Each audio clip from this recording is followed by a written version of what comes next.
The moment Maggie Lane's fingers reached for the buttons of her dress, Jack Hollander's weathered hands began to shake.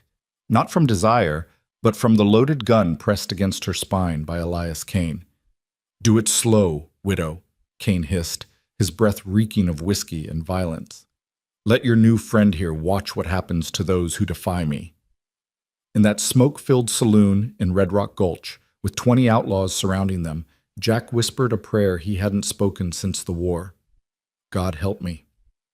If you're watching from Dallas, Denver, or anywhere between, stay with me, because what happened next changed everything. The prairie wind carried dust and ghosts across the Nebraska territory that autumn of 1876, swirling through the wheels of Jack Hollander's worn wagon as he approached Red Rock Gulch. He hadn't planned to stop here, hadn't planned to stop anywhere, really. Men like him, men who'd seen too much blood soak into Virginia soil, men who'd watched brothers turn to corpses in fields of wheat, they didn't stop. They drifted. Jack's mare, Delilah, snorted her disapproval as they descended the rocky trail into town. Her hooves clicked against loose stones, echoing like distant gunfire, a sound that still made Jack's shoulders tense after all these years. The leather reins felt rough against his calloused palms, each line and scar a memory he'd rather forget. "Easy, girl," he murmured, though he wasn't sure if he was calming the horse or himself. The town spread before them like a wound in the earth. Wooden buildings clustered around a main street that turned to mud when it rained and dust when it didn't. Smoke rose from chimneys despite the afternoon heat, and somewhere a dog barked at shadows. Red Rock Gulch wasn't much to look at, but then again, neither was Jack anymore. At 34, his face bore the weathering of a man who'd lived twice that long. Deep lines creased the corners of his gray eyes, eyes that had once sparkled with youth's ambition but now held only wariness. His dark hair, touched with premature silver at the temples, hung past his collar, unkempt from weeks on the trail. The beard he'd grown to hide the scar running from his left ear to his jaw had turned wild, making him look more outlaw than the ex-soldier he was. He guided Delilah down Main Street, past the general store where two women in calico dresses whispered behind their hands, past the smithy where the hammer's ring matched his heartbeat, past the sheriff's office where no one stood guard. That should have been his first warning. A town this size, this far from civilization, with no lawman in sight. But Jack was tired, bone-deep tired, and all he wanted was a bed that didn't move with the wind. The Sunset boarding house stood at the street's end, 2 stories of weathered wood that had once been painted white, but now showed more gray than anything else. A hand-painted sign swung from rusty chains, creaking a lonesome tune. Jack tied Delilah to the hitching post, noticed how her ears swiveled nervously, noticed how quiet the street had become. The front door opened before he could knock.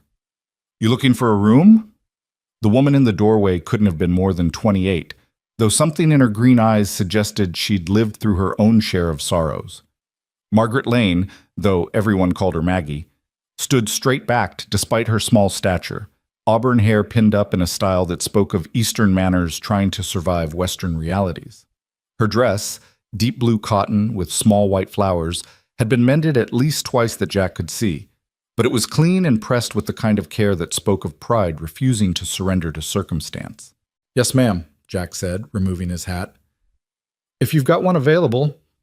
She studied him with an intensity that made him want to shuffle his feet like a schoolboy. Her gaze took in his travel-worn clothes, the Colt .45 holstered at his hip, the weariness that clung to him like trail dust. Most folks looked away when they saw that particular combination, drifter, armed, haunted. But Maggie Lane held his stare. $2 a week, includes breakfast and supper, no whiskey in the rooms, no visitors after 9, and you clean your boots before coming inside. Her voice carried a hint of Virginia accent, softened but not erased by frontier living. "Those terms acceptable?" "More than fair, ma'am." She stepped aside to let him enter, and Jack caught a whiff of lavender soap and something else, bread maybe, or pie. The smell of home, of normalcy, of everything he'd been running from and toward for the past 8 years. The boarding house's interior surprised him. Despite the weathered exterior, inside was warm and welcoming.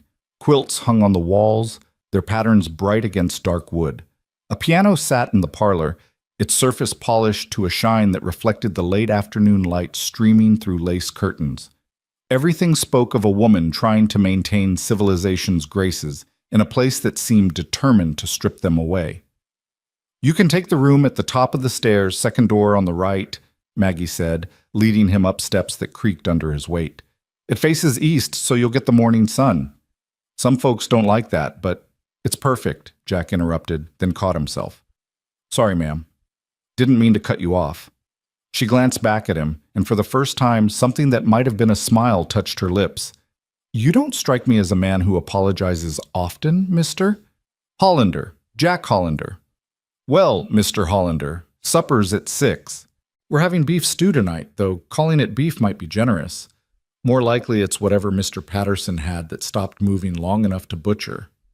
This time Jack did smile, surprising himself. When was the last time he'd done that? Months? Years? "I've eaten worse, I assure you." She opened the door to his room, small but clean, with a brass bed, washstand, and window overlooking the street. "I imagine you have," she said quietly, and something in her tone made Jack look at her more carefully. That's when he saw it, the faint yellowing along her jawline, mostly hidden by powder, and the collar of her dress. A bruise, nearly healed but still visible to eyes trained to recognize violence's aftermath. She caught him looking and quickly turned away. 6 o'clock, Mr. Hollander. Don't be late." She left before he could respond, her footsteps quick on the stairs. Jack set his saddlebags on the bed and moved to the window. Below, 3 men on horseback had stopped outside the boarding house. They wore long coats despite the heat, and even from here Jack could see the guns on their hips. One of them, a giant of a man with a black beard that reached his chest, tilted his head up as if sensing Jack's gaze. Their eyes met across the distance, and Jack felt the familiar chill of recognition, not of the man himself, but of what he represented. Trouble. Violence. Everything Jack had ridden 1,000 miles to escape. The man smiled, teeth white against his dark beard, and tipped his hat mockingly before spurring his horse forward. The others followed, and within moments the street was quiet again except for the wind and that creaking sign. Jack unpacked slowly, placing his few possessions in the dresser: 2 shirts, an extra pair of pants, a Bible he hadn't opened in 3 years, and a photograph wrapped in oilcloth that he didn't look at but couldn't throw away. His guns, the Colt at his hip and the Winchester he'd left with his saddle, were cleaned and loaded, habits that died harder than the men who'd taught them to him. By the time 6 o'clock came, Jack had washed the trail dust from his face and hands, beaten what dirt he could from his clothes, and tried to tame his wild hair into something resembling respectability. The dining room held 4 other boarders, an elderly couple heading further west, a traveling salesman with nervous eyes, and a young man who might have been a clerk or teacher. Maggie served the stew herself, moving between the tables with practiced efficiency. She'd changed into a different dress, this one brown with tiny pearl buttons, and Jack noticed she'd adjusted her hair to better hide the bruise.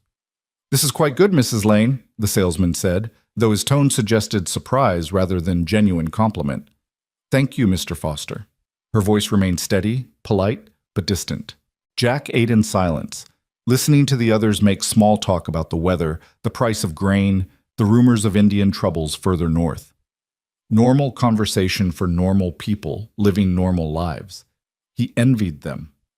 "You're new in town." It wasn't a question. The young man, introduced as Thomas Garrett, the town's new schoolteacher, was looking at Jack with the kind of curiosity that got men killed in certain circles. "Just passing through," Jack replied. "Most folks who pass through don't stop at Maggie's," the elderly man, Mr. Carlyle, observed. "They stay at the saloon or camp outside town.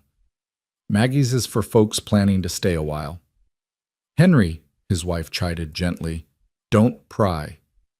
But the damage was done. Everyone was looking at Jack now, trying to puzzle out who he was, why he was here, what he was running from or toward. He'd gotten used to the scrutiny over the years, developed a way of deflecting it without seeming rude. "Sometimes the man just needs a clean bed and a good meal," he said. "Mrs. Lane provides both." Maggie had paused in clearing plates, and their eyes met across the room. Something passed between them. Understanding, maybe, or recognition of a kindred spirit. She nodded almost imperceptibly and continued her work. After supper, Jack stepped onto the front porch for a smoke, though he didn't actually smoke anymore. It was just an excuse to be outside, to feel the cooling air and watch the town settle into evening.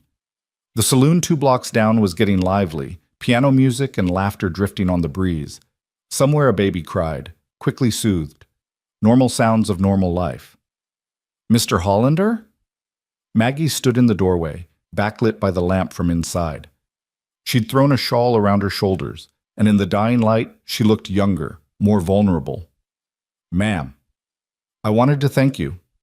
Jack frowned. "For what?" "For not asking." She stepped onto the porch, careful to maintain proper distance. "Most men would have. About." She gestured vaguely toward her jaw. "Not my business, ma'am." "No," she agreed. "It's not. But that doesn't usually stop people." She was quiet for a moment, looking out at the darkening street. "My husband died 6 months ago. Everyone thinks that should have ended my troubles. But it didn't." It wasn't a question, and she didn't treat it as one. "Some debts don't die with the debtor, Mr. Hollander. Some mistakes echo long after the man who made them is in the ground." Jack wanted to ask more, wanted to offer help he had no business offering, wanted to do something about the resignation in her voice. But he'd learned long ago that wanting to help and being able to help were often very different things. "Those men who rode by earlier," he said instead, "they trouble you?" She stiffened. "You saw them?" "Hard to miss. The one with the black beard seemed particularly interested in your establishment. Elias Kane." She spoke the name like a curse. "He and my husband were business associates. My late husband owed him money, a considerable sum." "And Kane expects you to pay it?" "One way or another." The implications in those 4 words made Jack's jaw clench. "The law." "Sheriff Morrison left town 2 weeks ago. Said he was going to Denver on business. Haven't seen him since." She pulled the shawl tighter. "The deputy, young Sam Peters, is a good boy, but he's just that, a boy. 19 years old and scared of his own shadow, much less Elias Kane. And Kane knows this. Kane arranged it." She turned to go inside, then paused. "I'm telling you this as a warning, Mr. Hollander. Not a request for help. You seem like a decent man, and decent men have a bad habit of dying in Red Rock Gulch. Keep your head down, stay out of Kane's way, and move on as soon as you can. That's the only advice worth giving around here." She disappeared inside before Jack could respond. He stood on the porch a while longer, watching the stars emerge one by one in the darkening sky. He should leave. Tonight. Pack his things, saddle Delilah, and ride out before he got tangled in something that wasn't his fight. But when he finally went inside, it was to his room, not the stable. He told himself it was because he'd paid for a week and wasted money bothered him. He told himself it was because Delilah needed rest. He told himself a lot of things that night, lying in that brass bed, listening to the boarding house settle around him. The truth was simpler and more complicated all at once. For the first time in 8 years, someone had looked at him and seen a decent man, not a killer, not a soldier, not a drifter. Maggie Lane had looked at him and seen someone worth warning, worth protecting from the violence that circled her life like wolves. He couldn't remember the last time anyone had tried to protect him from anything. Sleep came fitfully, broken by dreams of Virginia fields and the faces of men he'd killed, men he'd failed to save, men who'd died believing in causes that seemed meaningless now. He woke just before dawn, as was his habit, and lay listening to the house come alive around him. Footsteps in the hall, probably Mr. Carlyle, who'd mentioned being an early riser, the clatter of pans from the kitchen below, the soft humming of a woman's voice, Maggie, preparing breakfast. Jack dressed quietly and made his way downstairs. The other boarders weren't up yet, and he found Maggie alone in the kitchen, kneading dough for the day's bread. She'd pinned her hair up tightly, all business, but a few strands had escaped to frame her face. The bruise was darker this morning, or maybe it was just the early light making it more visible. "You're up early," she said without turning around. "Coffee's on the stove." Jack poured himself a cup, the bitter warmth welcome after the restless night. "Can I help?" She did turn then, flour dusting her hands. "You know how to cook?" "I know how to not starve. That's about the extent of it. That almost smile touched her lips again. Well, you can fetch more wood for the stove if you're looking to be useful. Piles out back. It was such a normal request, such a simple domestic task, that Jack found himself oddly grateful for it. He spent the next half hour hauling wood, stacking it neatly by the kitchen door, working up the kind of honest sweat that had nothing to do with fear or fighting. When he came back in with the last armload, Maggie had set out a plate for him. Eggs, bacon, biscuits with butter and honey. You've earned a proper breakfast, she said. The others get porridge. Your secret's safe with me. They ate in companionable silence, the kitchen warm with steam from the stove and golden with early morning light. It was the kind of moment Jack had forgotten existed. Peaceful, simple, human. No one was dying, no one was shooting, no one was screaming orders or prayers or last words. You were a soldier. Again, not a question. How'd you know? The way you move. The way you check exits when you enter a room. The way you cleaned your plate just now, like you're not sure when the next meal might come. She sipped her coffee. My father was career military. I grew up on army posts from Missouri to California. What brought you here? Love? The word came out bitter. Or what I thought was love. Richard Lane swept me off my feet at a dance in Kansas City, promised me adventure, prosperity, a life of excitement out west. She laughed, but there was no humor in it. He delivered on the excitement, I suppose. Just not the kind I'd imagined. How long were you married? 4 years, 4 very long years. She stood, began clearing the dishes. He wasn't a bad man at first. Or maybe he was, and I was too young and foolish to see it. The drinking came gradually, then the gambling, the debts, the violence. Jack wanted to say something comforting, but what comfort could he offer? He knew better than most that some wounds never healed, just scarred over.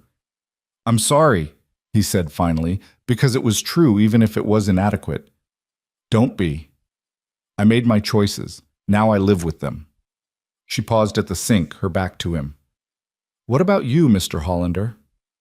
What choices are you living with? The question hung between them like smoke. Jack could lie, could deflect, could maintain the carefully constructed distance he kept from everyone. But something about this woman, this kitchen, this morning made him want to tell the truth, or at least part of it. I was at Antietam, he said quietly. Sharpsburg, they called it in the South. Bloodiest single day in the whole damned war. Over 20,000 casualties in 12 hours. He stared into his coffee cup like it might hold absolution. I was a lieutenant then. Had 30 men under my command when the day started. By sunset, I had 6. Maggie had turned from the sink, was watching him with those green eyes that seemed to see too much. The things we did that day, the things I ordered my men to do. He trailed off, lost in memory. There was this cornfield, Miller's cornfield. We charged through it 3 times, lost it twice. By the end, the stalks were cut down by bullets and cannonballs, and you couldn't take a step without... He stopped, aware he'd said too much. Without stepping on the dead, Maggie finished softly. Jack looked up sharply, but there was no judgment in her face, only understanding. My father was at Chancellorsville, she said. He came home different, quieter. He'd sit for hours just staring at nothing, and sometimes he'd cry out in his sleep.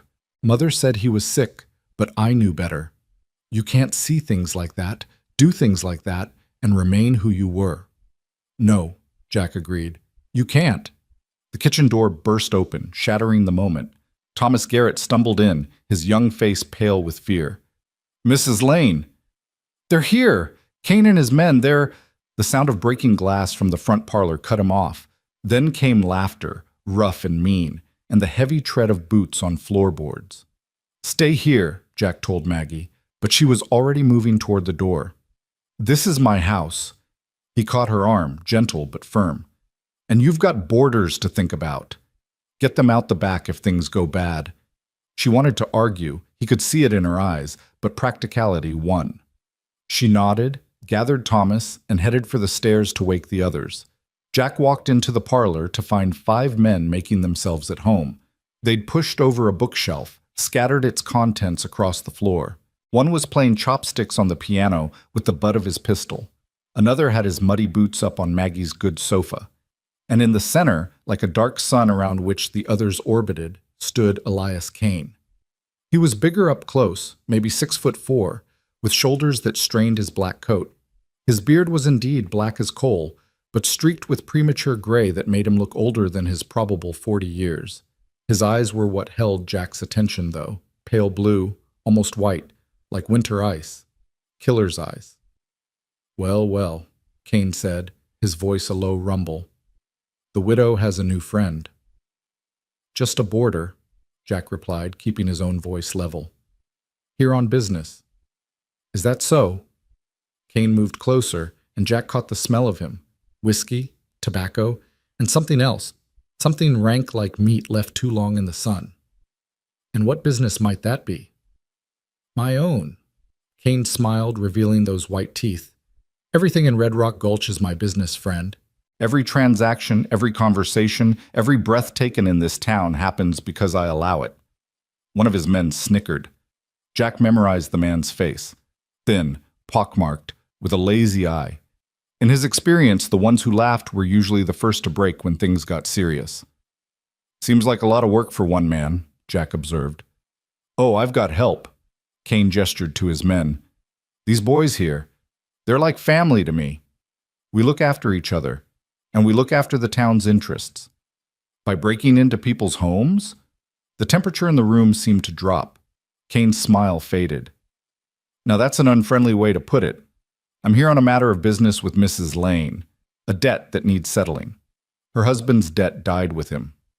"Did it now?" Kane pulled a piece of paper from his coat. "See, I've got here a promissory note. Signed by Richard Lane, witnessed and notarized all proper like. Says he owes me $15,000 to be paid in full by September 1st. That was 2 weeks ago. Which means interest is accruing daily." Kane's smile returned, cold as his eyes. "By my calculation, the widow now owes me $16,500, unless she'd prefer to settle the debt other ways." Jack felt his hand drift toward his gun, an unconscious movement that Kane's men noticed immediately. Hands moved to weapons, the atmosphere crackling with potential violence. Now," Kane said, raising a hand to calm his men. "No need for unpleasantness. I'm a reasonable man. I've offered Mrs. Lane several options for settling her account. She could sell this establishment. I'd give her a fair price, enough to cover the debt with maybe a little left over for traveling money. This is her home, or was her husband's home, technically, and before that belonged to a Mr. Samuel Morrison. Funny thing, him disappearing so sudden-like after selling to Richard Lane, almost like he knew something bad was coming." Kane examined his fingernails with theatrical casualness. "Or there's always the other option. Mrs. Lane is still a handsome woman, despite her recent difficulties. I'm sure we could work out an arrangement that would be mutually beneficial." The rage that flooded Jack was familiar, almost welcome. It was the same feeling he'd had at Antietam when he'd seen Confederate soldiers bayoneting wounded Union men. The same feeling when he'd found those murdered families along the Kansas border. It was the kind of rage that had made him very good at killing once upon a time. "Get out." His voice came out low, dangerous. Kane raised an eyebrow. "Excuse me." "You heard me. Get out of this house. Now." "Or what?" Kane stepped closer, close enough that Jack could see the old acne scars beneath his beard. "You'll make me? You and what army, soldier boy?" So Kane had recognized him too, not personally, but as a type. Former military men had a way of standing, of moving, that was hard to disguise. "Don't need an army," Jack said. "Just need one bullet. Maybe two if your aim's off, but mine isn't." The room went very still. Jack could hear Maggie on the stairs, trying to quietly evacuate the other boarders. Could hear the wind through the broken window. Could hear his own heartbeat, steady as a drum. Kane studied him for a long moment. Then he laughed, a booming sound that filled the room. "I like you," he declared. "You've got sand. I'll give you that.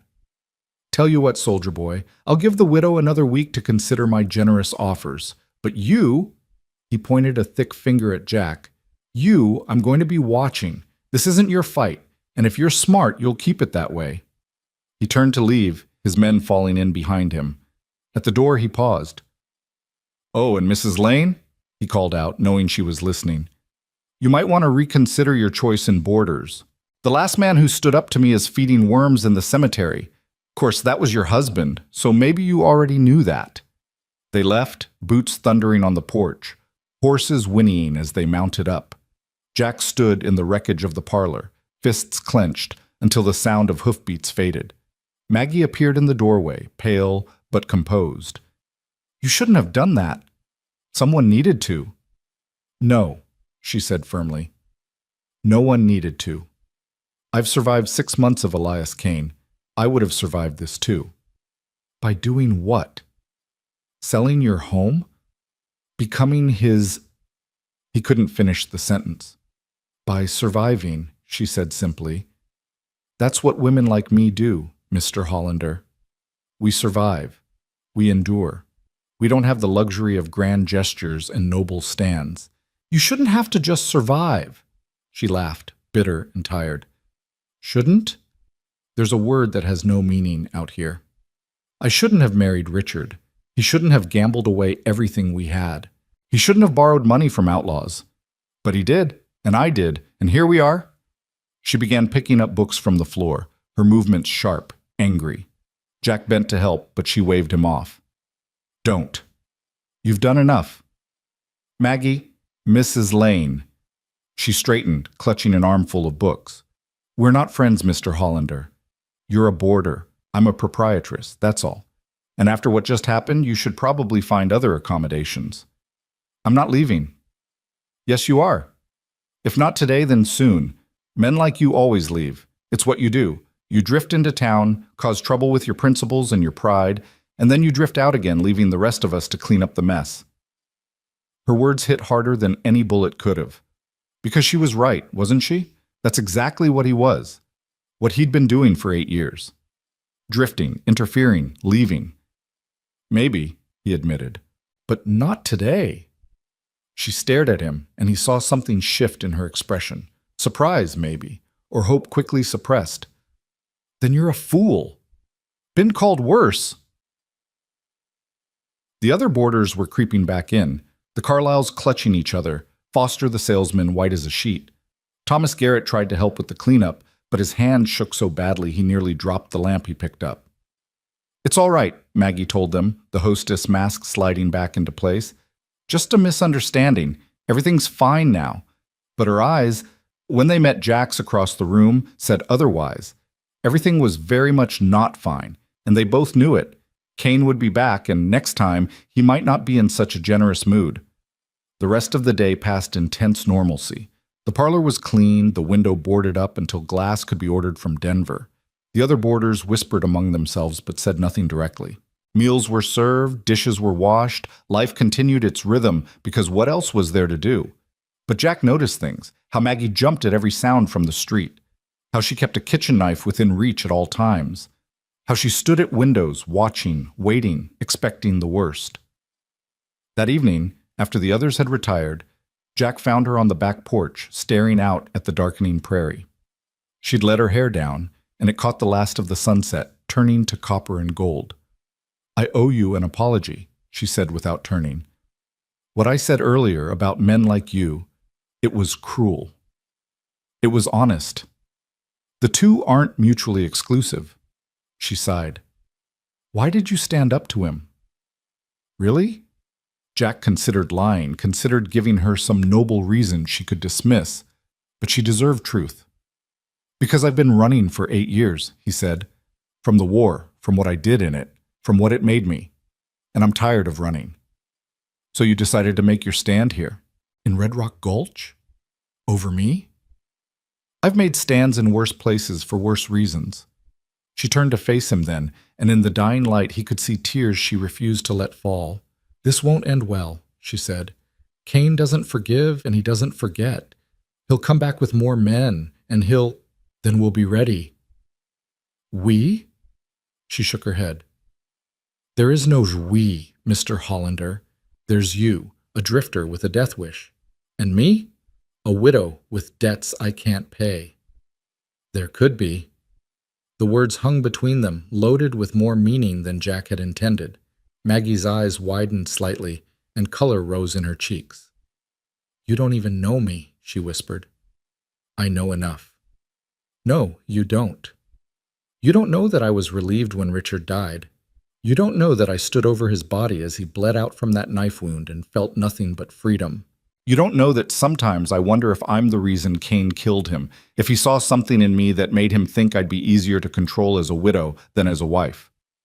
"Did you kill your husband?" "No." The word came quick, firm. "But I didn't save him either. When Cain's men came that night, when the fight started, I could have warned Richard about the man behind the door. I saw him, saw the knife, and I said nothing." Jack stepped closer, close enough to smell that lavender soap again. "That doesn't make you a bad person. Doesn't make me a good one either." "Good people don't survive out here," Jack said. "Strong people do. Smart people do. You're both." She laughed, watery and weak. "If I was smart, I'd take Cain's offer. Sell the boarding house, take what money he gives me, and start over somewhere else." "Why don't you?" She was quiet for so long Jack thought she wouldn't answer. Then, "Because this is the first thing that's ever been mine. Not my father's, not my husband's, mine. I've put everything I have into this place, made it a home for people who need one. And maybe that's foolish, maybe it's prideful, but I'd rather die defending it than live knowing I gave it up without a fight." "Then we fight. You keep saying we." "I keep meaning it." She searched his face in the gathering darkness. "Why? What's in it for you?" Jack thought about the men he'd led to their deaths, the orders he'd followed that resulted in massacres, the choices he'd made that haunted his dreams. He thought about 8 years of drifting, of running, of trying to outpace his ghosts. "Redemption, maybe," he said, "or at least the chance at it." "I'm not your redemption, Jack Hollander." "No," he agreed. "But fighting for you, for this place, for something that matters, that might be—" She stepped back, wrapped her arms around herself. "Cain will kill you. He'll try. You can't face him alone. Don't plan to." She frowned. "Who else would stand with you? The Carlyles are too old. Foster would run at the first shot. And Thomas—" She shook her head. "He's just a boy." "There are others in town. People who are tired of Cain, who just need someone to show them it's possible to fight back.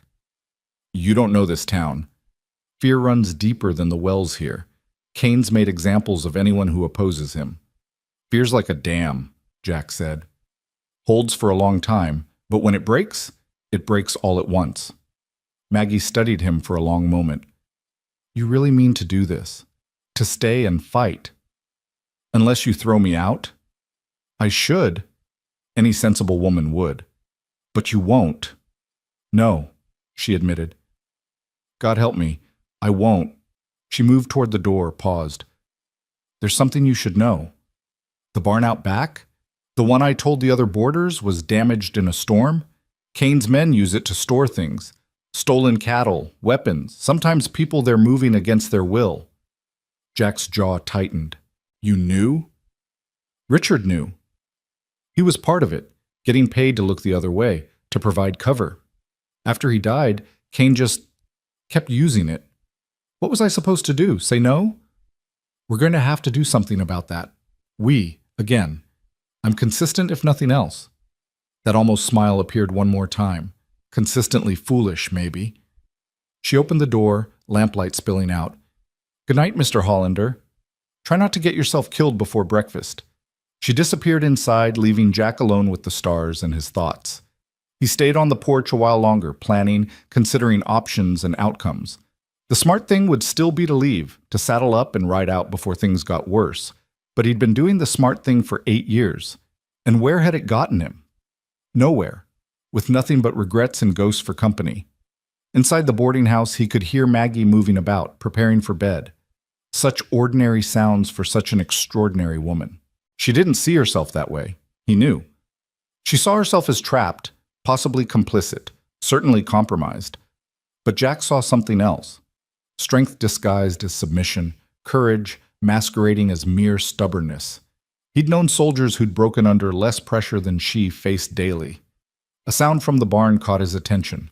Horses, several of them, and muffled voices. Kane's men, using the facility as Maggie had described. Jack's hand went to his gun, but he didn't draw it. Not yet. Information first, action second. That's what had kept him alive through the war and after. He moved silently across the yard, keeping to shadows. The barn doors were slightly open, lamplight leaking out.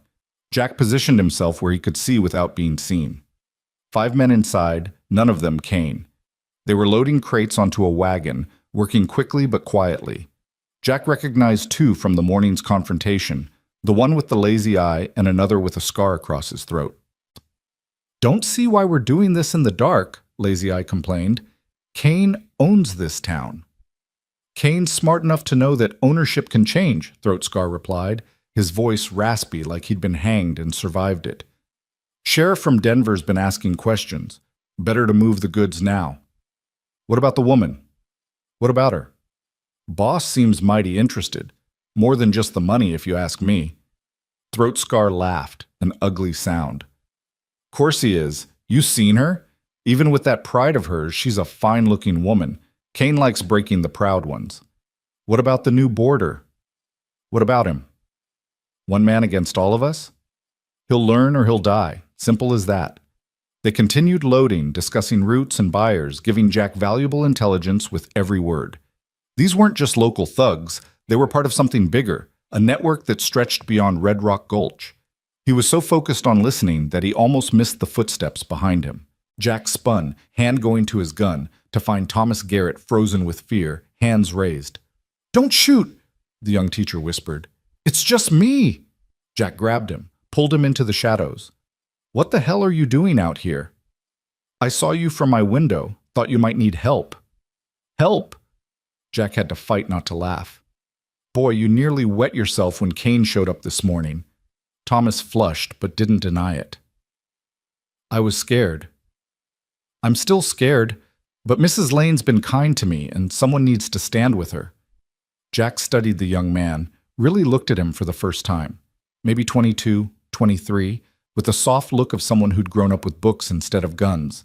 But there was something in his eyes, a determination that reminded Jack of young recruits he'd trained, boys who'd become men in the crucible of war.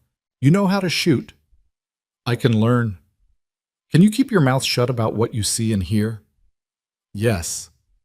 Jack considered for a moment, then nodded toward the barn.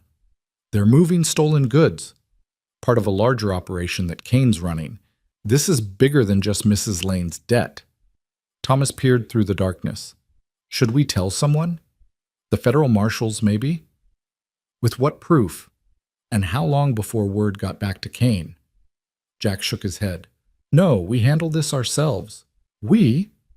Jack almost smiled. Everyone wanted to know about we tonight. "You want to help Mrs. Lane?" "Really help her?" "Yes." "Then here's what you're going to do." He outlined a simple plan. Thomas would document everything: dates, times, descriptions, build a case that could be presented to federal authorities when the time was right. Meanwhile, he'd start feeling out others in town, finding out who might stand against Kane if given the chance and the leadership. "Can you do that?" Thomas nodded, trying to look braver than he was. "What about you?" "I'm going to give Kane something else to think about." They separated, Thomas heading back to the boarding house while Jack continued to watch the barn. The men finished loading and drove off into the night, leaving one man behind to guard whatever remained. Jack memorized the guard's routine, how often he checked outside, where he positioned himself when he dozed. By the time Jack returned to his room, it was well past midnight. He lay in bed, fully clothed, guns within reach, and thought about the war he'd just volunteered for. It was smaller than the last one, more personal, but wars were all the same in the end. They came down to who was willing to sacrifice more, endure more, lose more. The difference was, this time he had something worth fighting for. Not a cause or a principle or someone else's idea of right and wrong. This time he had a woman with green eyes and quiet strength, a boarding house that represented everything home meant, and a chance to be something more than a ghost drifting through other people's lives. Whether that was enough remained to be seen. But for the first night in 8 years, Jack Hollander fell asleep without dreaming of dead men in cornfields. Instead, he dreamed of auburn hair and lamplight and the possibility of redemption found in the unlikeliest of places, a boarding house at the end of a dusty street in a town that had forgotten what it meant to hope. The next morning would bring new challenges, new confrontations. Kane wouldn't stay away long, and when he returned, it would be with greater force and less patience. But that was tomorrow's war. Tonight, Jack had chosen his ground, found his cause, and for the first time since Antietam, he had something he was willing to die for. More importantly, he had something he was willing to live for. And that, he thought, as sleep finally claimed him, made all the difference. The dawn came too soon, bringing with it the acrid smell of smoke. Jack bolted upright, instantly alert, his hand already on the Colt before his eyes were fully open. Through the window, he could see orange flames licking at the sky from the direction of the schoolhouse. He was pulling on his boots when he heard Maggie's door slam open down the hall, her footsteps quick on the stairs. By the time Jack reached the street, half the town was already forming a bucket brigade. Thomas Garrett stood at the front, his face streaked with soot and tears as he watched his classroom burn. The young teacher had lost everything: his books, his carefully prepared lessons, the maps he'd bought with his own meager salary. But it was the message that hurt more than the loss. Jack could see it in the boy's eyes. This was Kane's response to last night, to Thomas being seen with Jack near the barn. "My books," Thomas kept saying, his voice hollow. "All my books." Maggie appeared at Jack's elbow, her face grim. She'd thrown a shawl over her nightdress, and her hair hung loose down her back. Even in the chaos, several men noticed, their eyes lingering until Jack's cold stare drove them back to their buckets. "This is because of us," she said quietly. "Because of what happened yesterday." "This is because Kane's a bastard who likes hurting people," Jack corrected. "Would have happened eventually anyway." But they both knew that wasn't entirely true. The timing was too precise, the target too specific. Kane was sending a message, and everyone in Red Rock Gulch was receiving it loud and clear. Stand with the widow and her boarder, and burn. The fire was finally controlled by mid-morning, leaving only a blackened skeleton where the schoolhouse had stood. The children who'd gathered watched with wide eyes as their teacher picked through the ruins, salvaging what little remained. A half-burned primer here, a warped slate there, pitiful remnants of what had been the town's one claim to civilization. "We'll rebuild," Mayor Patterson said, though his voice lacked conviction. He was a thin man with a thick mustache that seemed to weigh down his entire face. "The town council will meet, discuss funds." "The town council will do nothing," Jack interrupted, loud enough for the gathered crowd to hear. "Just like you did nothing when Sheriff Morrison disappeared. Just like you do nothing every time Kane rides through town like he owns it." Patterson's face reddened. "Now see here, Mr. Hollander. And I am seeing, Mayor. I'm seeing a town that's given up. A town that lets outlaws burn schools and threaten women and nobody does a damn thing about it. What would you have us do?" This from Dr. Brennan, the town's only physician, an elderly man with trembling hands. "Kane has 20 men, maybe more. We're shopkeepers and farmers." "You're men, aren't you?" Jack let his gaze sweep the crowd. "Or at least you used to be. Every one of you came out here for something: land, opportunity, freedom. Now you cower in your shops and homes while Kane takes whatever he wants." "Easy for you to say," someone called out. "You're just passing through. We have to live here." "No," Jack said. "You're choosing to exist here. Living is something different." He saw his words hit home with some, saw the shame and anger flash across faces before being suppressed. But fear was stronger than shame for most of them. Fear had deep roots in Red Rock Gulch. "Big talk from a drifter," a new voice said, and the crowd parted to reveal Kane himself, flanked by 6 of his men. He sat his horse like a king surveying his kingdom, that black beard catching the late morning sun. "But talk is cheap, Mr. Hollander. Action. Now that costs." Kane dismounted with surprising grace for such a large man, his spurs ringing against the packed earth. His men spread out, hands casual but ready on their weapons. Jack noticed how the townspeople stepped back, creating a circle with him and Kane at its center. Even Maggie moved away, though her eyes never left Jack's face. "Shame about the school," Kane continued, his voice carrying that false sympathy that made Jack's teeth clench. "These old buildings, dry wood, Single spark can take the whole thing. Tragic, really. You son of a bitch, Thomas started forward, but one of Kane's men, the one with the lazy eye, backhanded him casually, sending the teacher sprawling in the dirt. Jack took a step toward Lazy Eye, but Kane raised a hand. Now, now. No need for unpleasantness. The boy's upset, understandable given the circumstances. Tell you what, Patterson, he turned to the mayor, I'll donate $500 to the school rebuilding fund. How's that for civic responsibility? Patterson stammered something that might have been thanks. Others in the crowd murmured, confused by the gesture. But Jack saw the game. Burn it down, then pay to rebuild it, keeping everyone off balance, never sure whether Kane was savior or devil. There's just one condition, Kane added, because there was always a condition. Mr. Hollander here needs to move on, today. He's disturbing the peace, stirring up trouble where there doesn't need to be any. I'm not going anywhere, Jack said. Kane's pale eyes fixed on him. That's unfortunate. See, I'm trying to be reasonable here, trying to avoid bloodshed. But if you insist on staying, he shrugged, the gesture eloquent in its implications. Then what? You'll burn down the boarding house next, kill me in my sleep? That your idea of being reasonable? I don't make threats, Mr. Hollander. I make promises. Kane stepped closer, close enough that Jack could smell the whiskey on his breath despite the early hour. Here's a promise for you. Stay in Red Rock Gulch, and things will get very unpleasant for everyone you care about. Jack's hand moved to his gun, but before he could draw, Maggie's voice cut through the tension. Mr. Hollander is my employee, she said, stepping forward despite the danger. I've hired him to help run the boarding house. He has every right to be here. Kane's attention shifted to her, and his smile turned predatory. Your employee? Well now, that changes things. Means you're responsible for his actions, Mrs. Lane. Sure you want that burden? I'm sure. Even knowing what it might cost?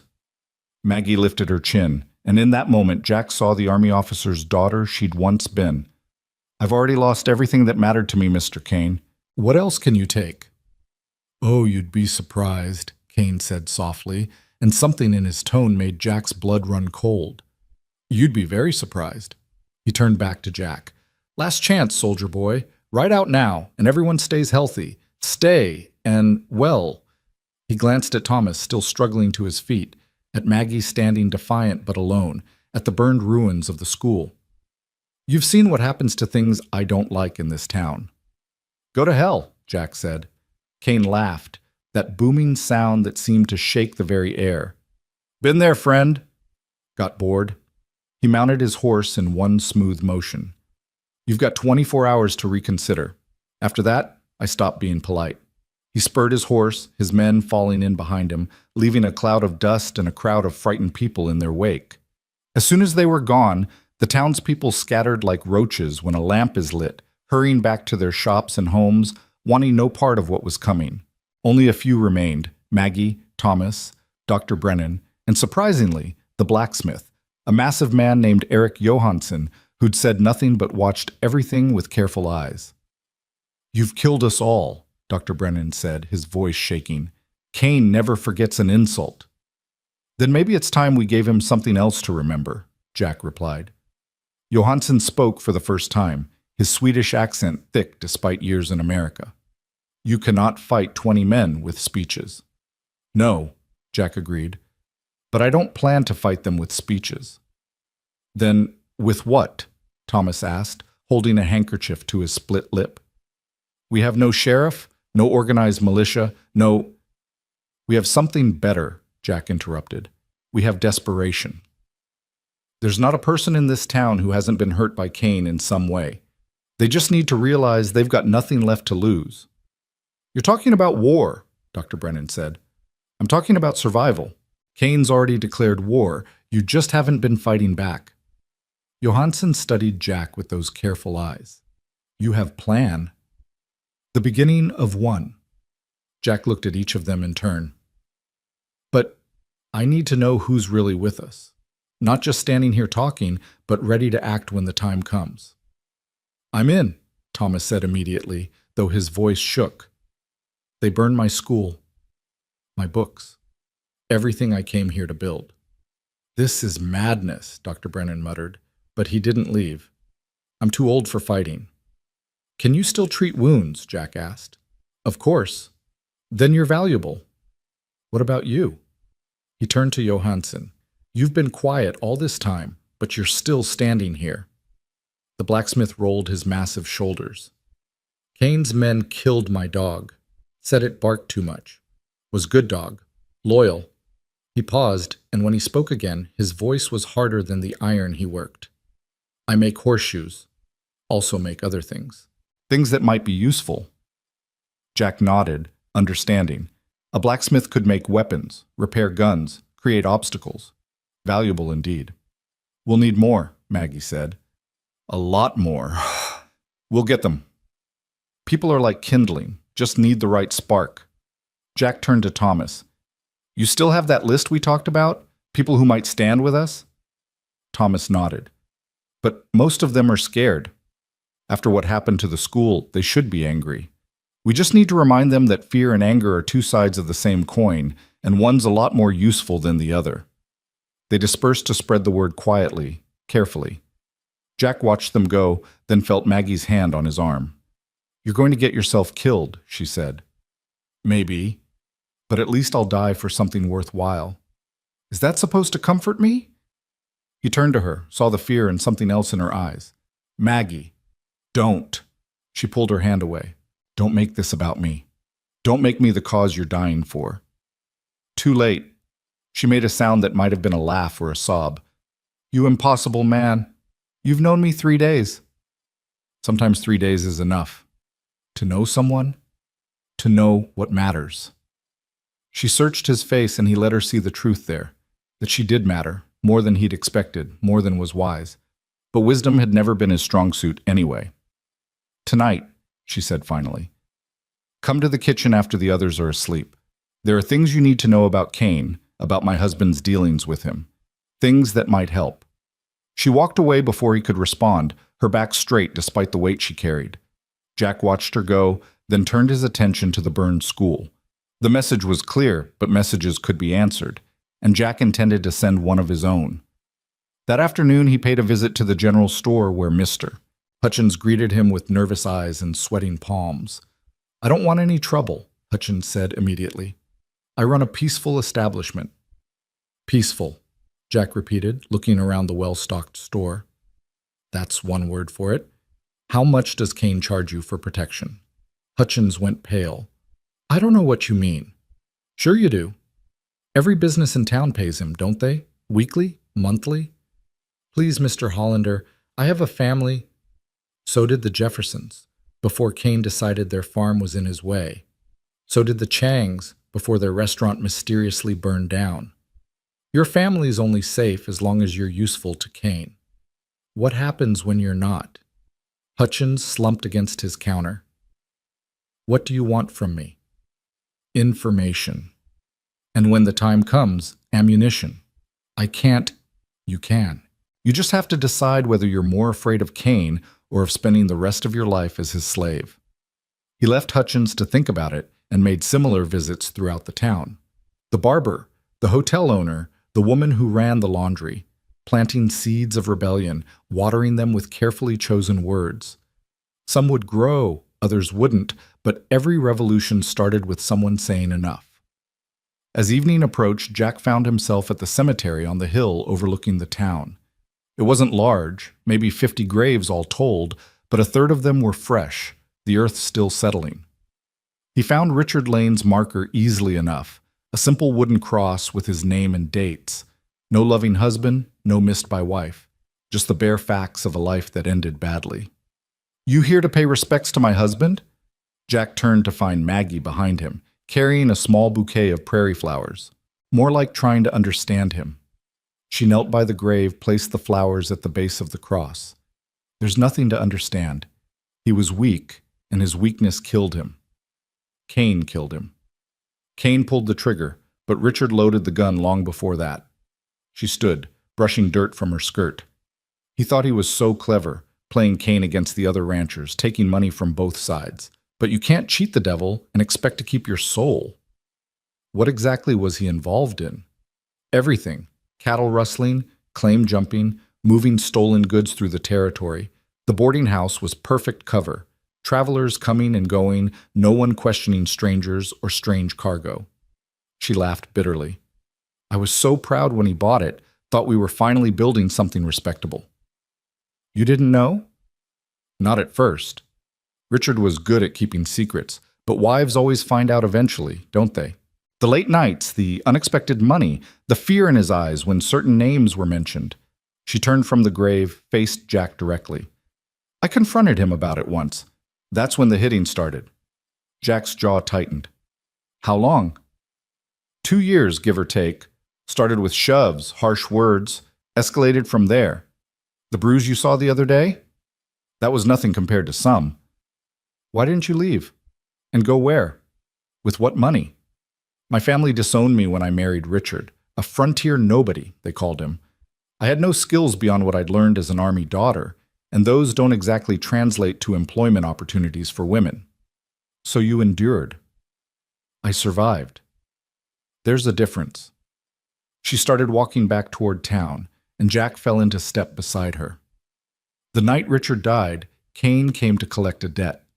Richard had been skimming from the operation, thought Kane wouldn't notice. But Kane notices everything.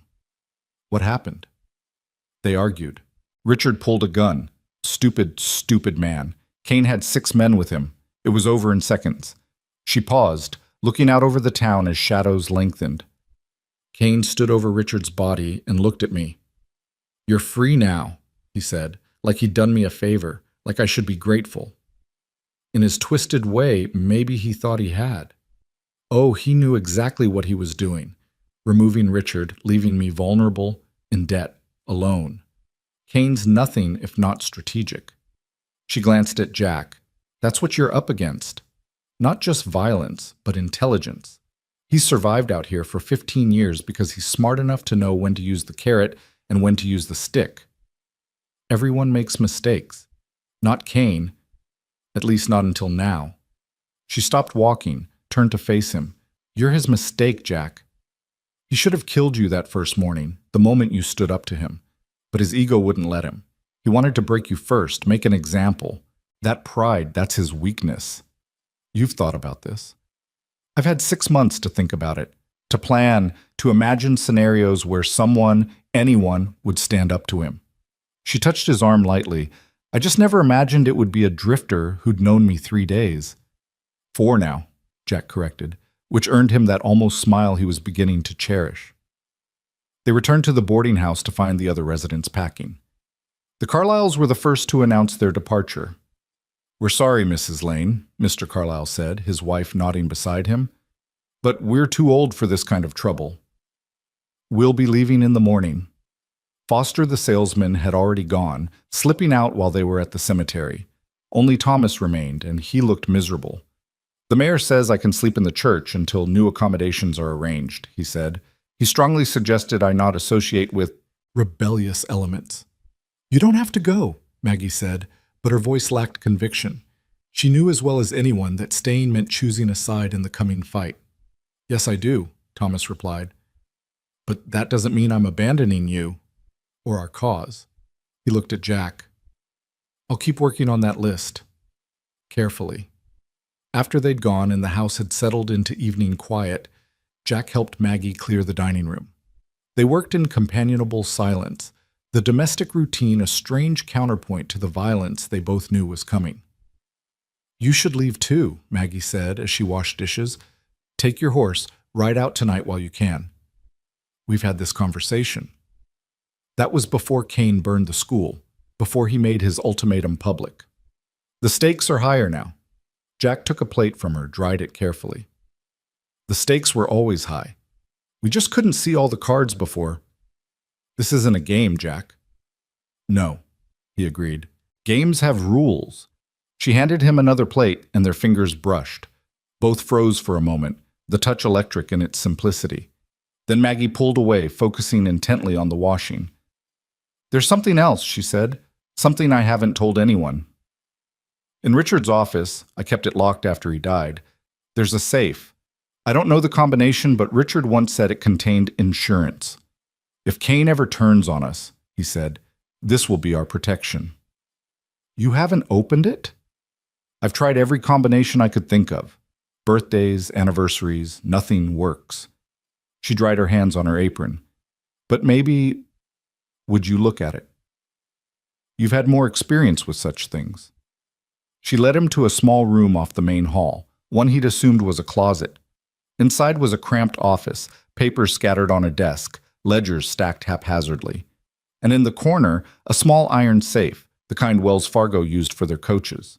Jack knelt beside it, ran his fingers over the dial. "It's good quality. Not easy to crack without experience. Can you?" "Maybe." He pressed his ear to the metal, began slowly turning the dial, listening for the tumblers. It was a skill he'd learned from a safecracker in his unit, a thief-turned-soldier who'd died at Fredericksburg. Strange how the dead kept teaching lessons to the living. It took nearly an hour, Maggie holding a lamp close so he could see, the house creaking around them in the darkness. Finally, he heard the last tumbler fall into place, and the safe opened with a soft click. Inside were stacks of money, more than Jack had seen in years, and beneath them, documents. Maggie gasped at the sight of the cash, but Jack was more interested in the papers. "These are deeds," he said, examining them. "Properties all over the territory. And this." He held up a leather journal. "This is a record of every transaction, every bribe, every murder Keynes ordered in the last 5 years." Maggie took the journal with trembling hands, flipped through it. "My God, there are judges' names here, federal marshals, even a senator. Your husband wasn't just keeping insurance against Kane. He was documenting an entire criminal network.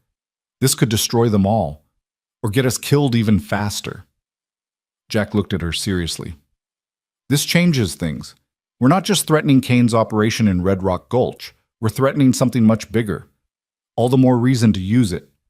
All the more reason to be careful. Men have killed for far less than what's in that journal." She closed the journal, held it against her chest. "Then we'd better make sure we win." They returned everything to the safe except the journal, which Maggie hid beneath a loose floorboard in her room.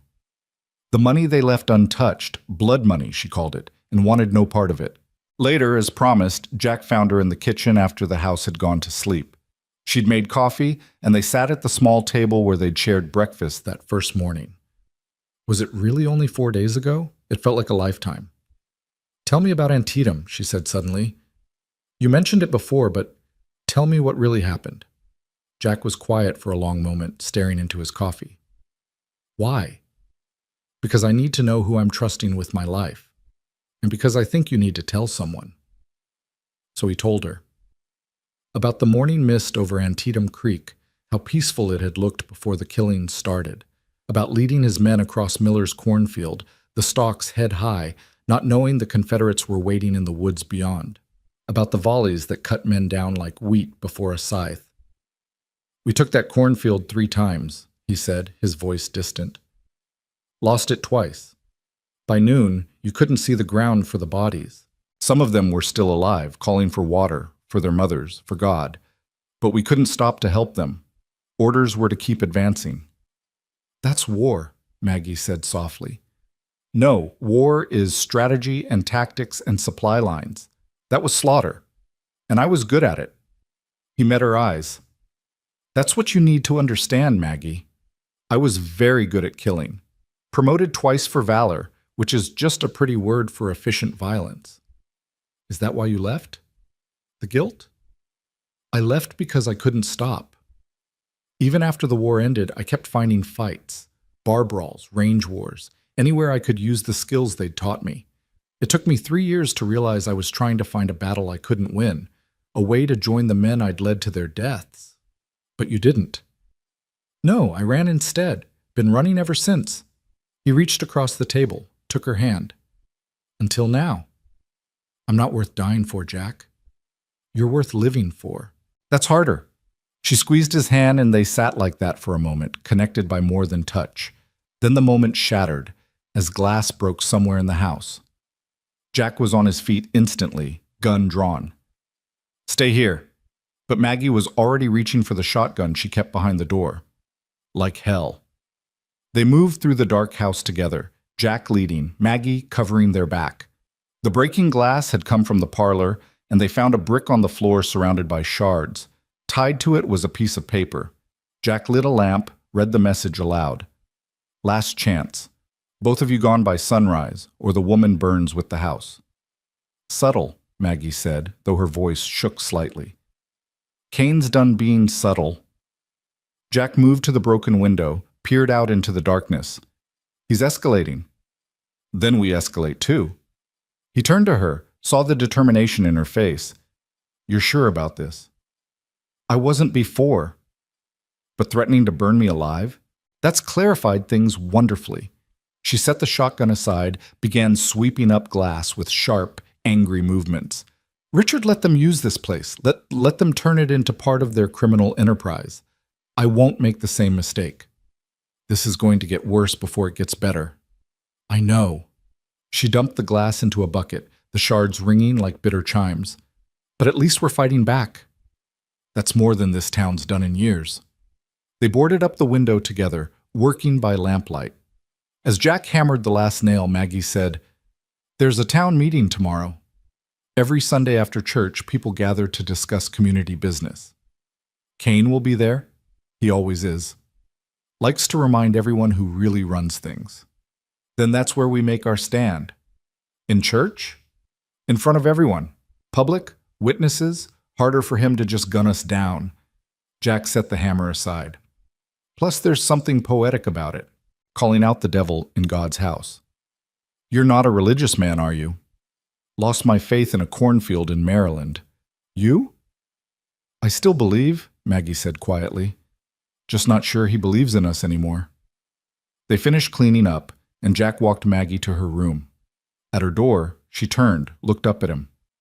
In the lamplight, her eyes were dark pools he could drown in. Thank you, she said. For staying. For fighting. For... She struggled for words. For making me remember what it feels like to hope. Before he could respond, she rose on her toes and kissed his cheek, a touch so light he might have imagined it. Then she was gone, her door closing softly, leaving Jack in the hallway with the ghost of her lips on his skin and a determination burning in his chest that had nothing to do with old wars and everything to do with the one ahead. He returned to his room but didn't sleep. Instead, he sat at the window watching the street, planning for tomorrow. The town meeting would be the flashpoint, the moment when everything changed. Either they'd rally the town against Kane or they'd die trying. As dawn approached, painting the sky pink and gold, Jack saw riders approaching from the east. Not Kane's men. These rode in military formation, disciplined and alert. Federal marshals, maybe, or army. He counted 6 of them, and his pulse quickened. This could change everything, if played right. He dressed quickly, strapped on his guns, and went to wake Maggie. She answered his knock already dressed, as if she too had been unable to sleep. Riders coming, he said. Military or law enforcement, from the look of them. Her eyes widened. The Journal? No, not yet. We don't know who they are, or why they're here. Could be Kane has friends in high places. They watched from the porch as the riders entered town, and Jack's breath caught when he recognized the lead rider. Captain Samuel Morrison, his former commanding officer from the war, older now but still sitting his horse like he was born to it. What the hell was Morrison doing in Red Rock Gulch? Morrison's eyes swept the street and found Jack. Recognition flashed across his weathered face, followed by something that might have been relief. Lieutenant Hollander, Morrison called out, touching the brim of his hat. Been a long time.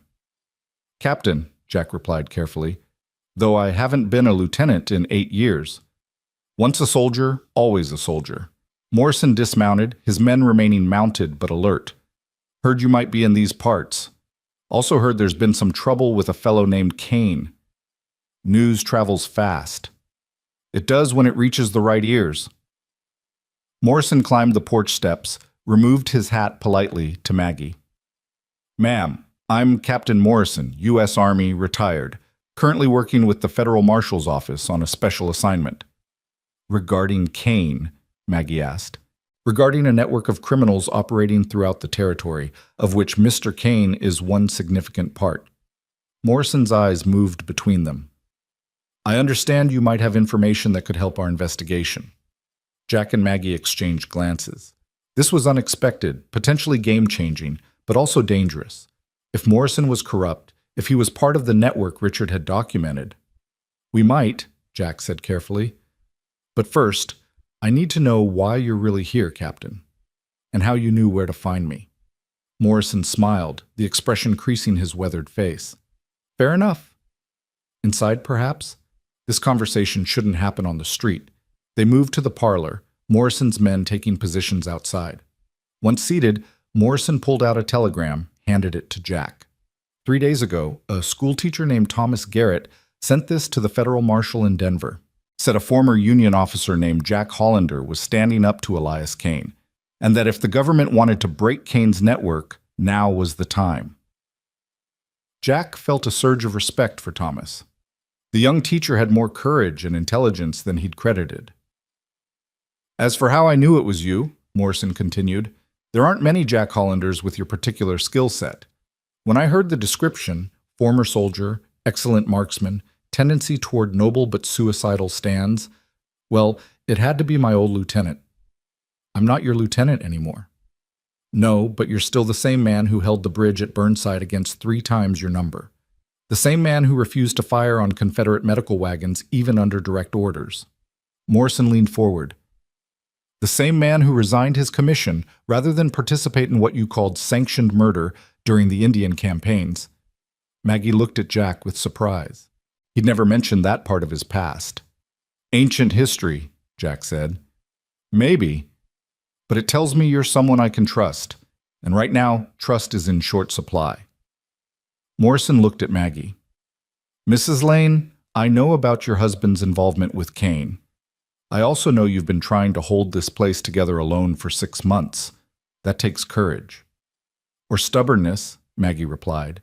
In my experience, they're often the same thing. Morrison pulled out another document. This is a federal warrant for Elias Kane's arrest. Multiple charges including murder, robbery, extortion, and conspiracy. Problem is, serving it might start a war. War's already started, Jack said. Kane burned the school yesterday, threatened to burn Mrs. Lane alive if we don't leave town by sunrise. Well, sun's up and we're still here. Morrison nodded grimly. Then we'd better move fast. There's a town meeting this morning? After church services, Maggie confirmed. Kane always attends, makes sure everyone sees him in the front row like he's some kind of respectable citizen. Perfect. We'll take him there, in front of everyone. Public arrest, plenty of witnesses, harder for his men to start shooting. Morrison stood. I'll need that information you mentioned, Mrs. Lane. The documentary evidence. Maggie hesitated, then retrieved the journal from its hiding place. Morrison whistled low when he saw it, flipping through pages. This is everything. Names, dates, amounts. This could bring down half the territorial government. Is that a problem? Jack asked, watching Morrison carefully.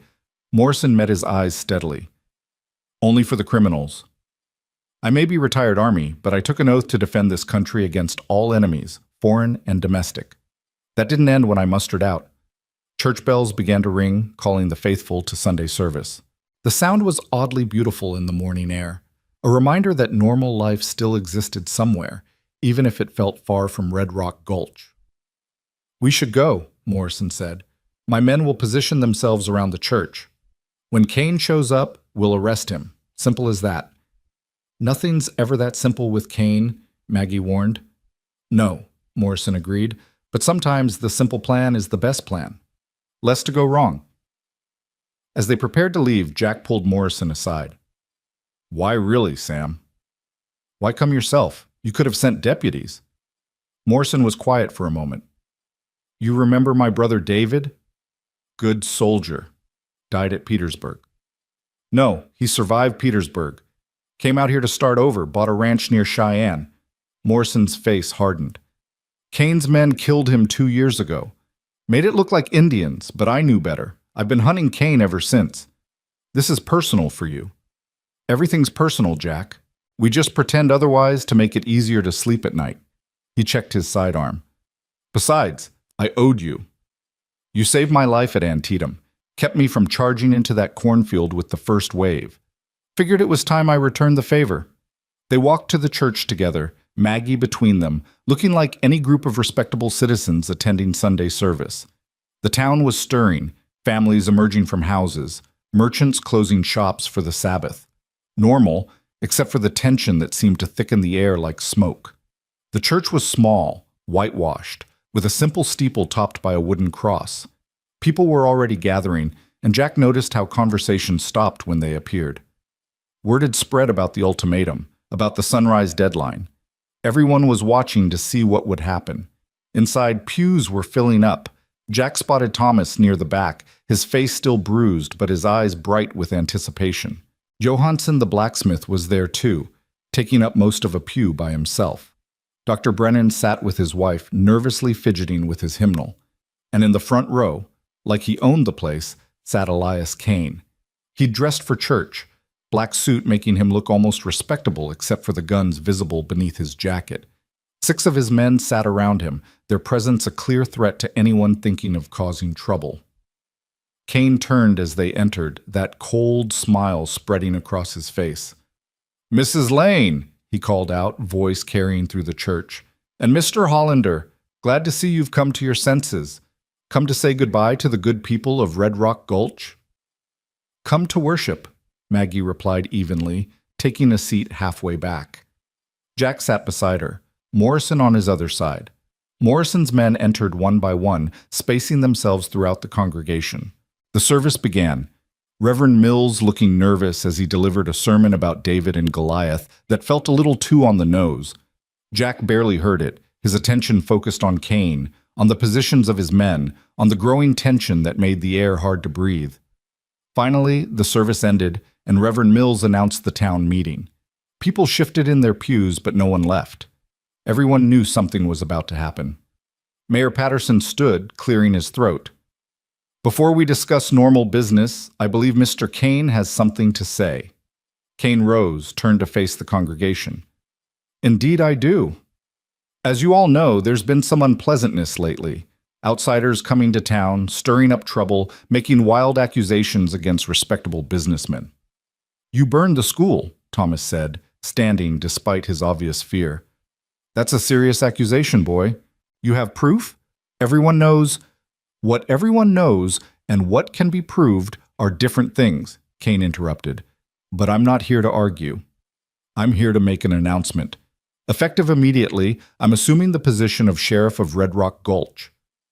Gasps rippled through the church. Jack started to stand, but Morrison caught his arm, shook his head slightly. "Wait. You can't do that," Dr. Brennan protested. "The sheriff is appointed by the town council." "The council met in emergency session this morning," Kane said. "Mayor Patterson called the vote." It was unanimous. All eyes turned to Patterson, who looked like he wanted to disappear into the floor. "It's true," he mumbled. "For the safety of the town, we felt—" "You felt scared," Jack said, now standing despite Morrison's warning. "You all felt scared, so you're handing the town over to the very man who's been terrorizing it." "That's enough, Hollander," Kane said, his hand moving to his gun. "As sheriff, I'm placing you under arrest for disturbing the peace and inciting violence." "I don't think so." Captain Morrison stood, and his movement seemed to signal his men, who also rose, hands on weapons. "Elias Kane, I'm Captain Samuel Morrison, Special Deputy U.S. Marshal. I have a federal warrant for your arrest." The church went dead silent. Kane's eyes narrowed, flicking between Morrison and Jack. "Federal warrant? For what?" "Multiple counts of murder, robbery, extortion, conspiracy, and violation of federal interstate commerce laws." Morrison pulled out the warrant. "You can come peacefully, or we can do this the hard way." Kane laughed, that booming sound incongruous in the sacred space. 6 federal men against my 20? You sure you've thought this through, Captain?" "Have you?" Morrison asked. "You shoot federal officers in a church full of witnesses. There's nowhere in the territory you can hide. The army will come, and they won't stop until you're hanging from a rope.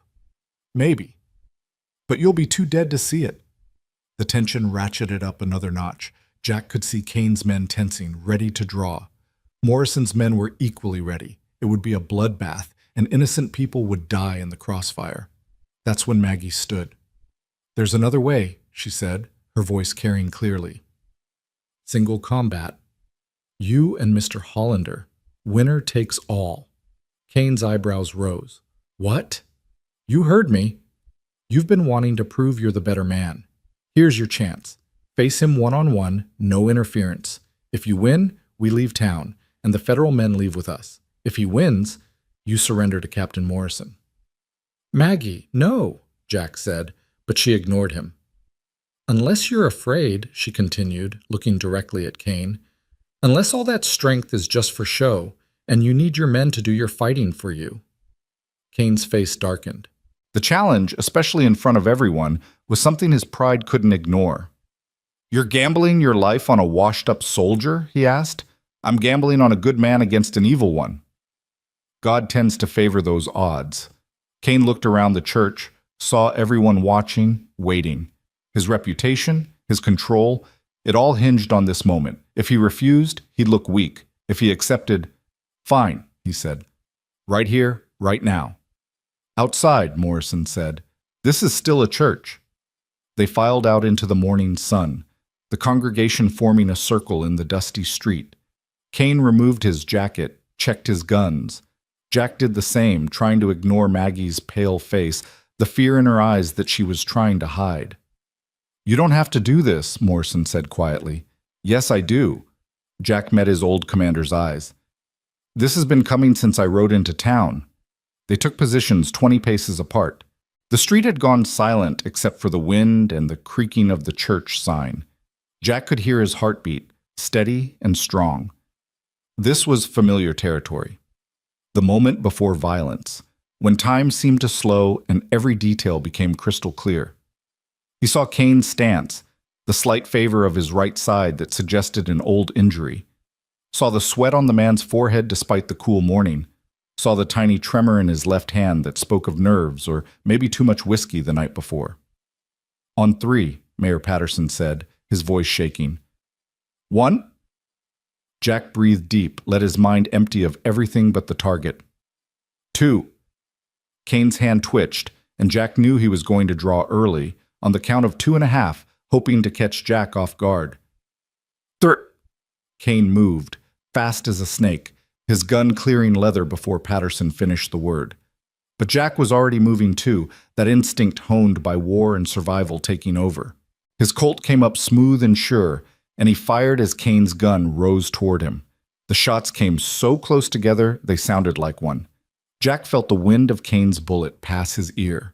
Kane stood for a moment looking surprised, then looked down at the spreading red stain on his white shirt. You son of a bitch, he said, then fell to his knees, his gun dropped from nerveless fingers. You actually beat me. Jack kept his gun trained on Kane as he approached. It's over, Kane. Kane laughed, blood bubbling on his lips. Over? You have no idea what you've started, soldier boy. The people I work for, they don't forgive, and they don't forget. You've killed me, but you've also killed everyone you care about. They just don't know it yet. He toppled forward into the dust, twitched once, and was still. For a moment nobody moved. Then pandemonium erupted. Some of Kane's men went for their guns, but Morrison's deputies were ready. Federal officers, Morrison shouted. Drop your weapons or face federal charges. Most of Kane's men, seeing their leader dead and facing federal authority, complied. A few tried to run but didn't get far. Within minutes, it was over. 15 years of terror ended with a single bullet and a dead man in the dust. Maggie ran to Jack, threw her arms around him. He held her tight, feeling her shake against him, smelling that lavender soap mixed with gunpowder and fear. You did it, she whispered. You actually did it. We did it, he corrected, pulling back to look at her. That challenge was brilliant, forced his hand. I couldn't watch you all kill each other in a church. She touched his face, her fingers coming away with blood. He hadn't even realized Kane's bullet had grazed him. Dr. Brennan appeared, insisted on examining the wound. Just a scratch, he declared, but you're lucky. An inch to the right. An inch to the right is a lifetime in a gunfight, Jack said. People were gathering around them now, some offering congratulations. others just staring at Kane's body like they couldn't quite believe he was really dead. The fear that had gripped the town for so long was dissipating like morning mist, leaving confusion and tentative hope in its wake. "This isn't over," Morrison said quietly, joining Jack and Maggie. Kane was right about one thing. He was part of something bigger. That journal is going to make a lot of powerful people very nervous. "Let them be nervous," Jack said. "Maybe it's their turn to be afraid for a while." Morrison studied him. "You've changed, Jack. The man I knew 8 years ago would have ridden out after this, moved on to the next town, the next fight." Jack looked at Maggie, who was organizing people to help with the arrested men, taking charge with that quiet strength he'd come to admire. "Maybe I finally found something worth staying for. Or someone." "That too." Thomas approached, grinning despite his bruised face. "We did it! We actually stood up to him and won." "The standing up was all you," Jack told him. "That telegram to Morrison was smart thinking." Thomas flushed with pride. "I figured we needed help, and when you mentioned being a soldier, I thought maybe military connections." "You figured right." Jack clapped him on the shoulder. "You're going to make a hell of a teacher, Thomas. Once we rebuild the school." "About that," Johansson rumbled, joining them. "I've been thinking. We rebuild, but bigger, better. Make it something Kane would have hated, a symbol that the town survived him." "I like that idea," Maggie said. "Richard left money in the safe. Blood money, but maybe we can wash it clean by using it for something good." The rest of the day passed in a blur. Morrison's men took the arrested outlaws to the jail, which had to be reopened and cleaned after months of disuse. The mayor, shamed by his cowardice, offered to resign, but the townspeople voted to let him stay. They'd all been cowards in their own way, after all. As evening fell, Jack found himself on the boarding house porch again, watching the sunset paint the sky in shades of amber and rose. The broken window had been properly fixed by Johansson, who'd also repaired the bookshelf and anything else Kane's men had damaged. It was a small gesture, but significant, the town taking care of its own. Maggie joined him, 2 cups of coffee in her hands. She'd changed out of her church dress into something simpler, and her hair was loose around her shoulders. In the golden light, she looked younger, the worry lines that had creased her face for months finally relaxing. "So what now?" she asked, settling beside him on the bench Morrison's men had returned to the porch. "Now we rebuild. The school, the town's spirit, everything Kane tried to destroy." "I meant what now for you?" She looked at him sideways. "The threat's gone. You could leave, find another town that needs saving." "Do you want me to leave?" She was quiet for a long moment. "No, but I don't want you to stay out of obligation either, or because you think I need protecting." Jack set down his coffee, took her hand. "Maggie, I came to Red Rock Gulch running from my past. I stayed because I found something I didn't even know I was looking for." "Which was?" "A future. A reason to stop running." He squeezed her hand gently. "You gave me that. This place gave me that." "Jack," she started, but he continued. "I know it's only been days. I know it's too fast, too sudden. But war does that. Compresses time, makes you see what really matters.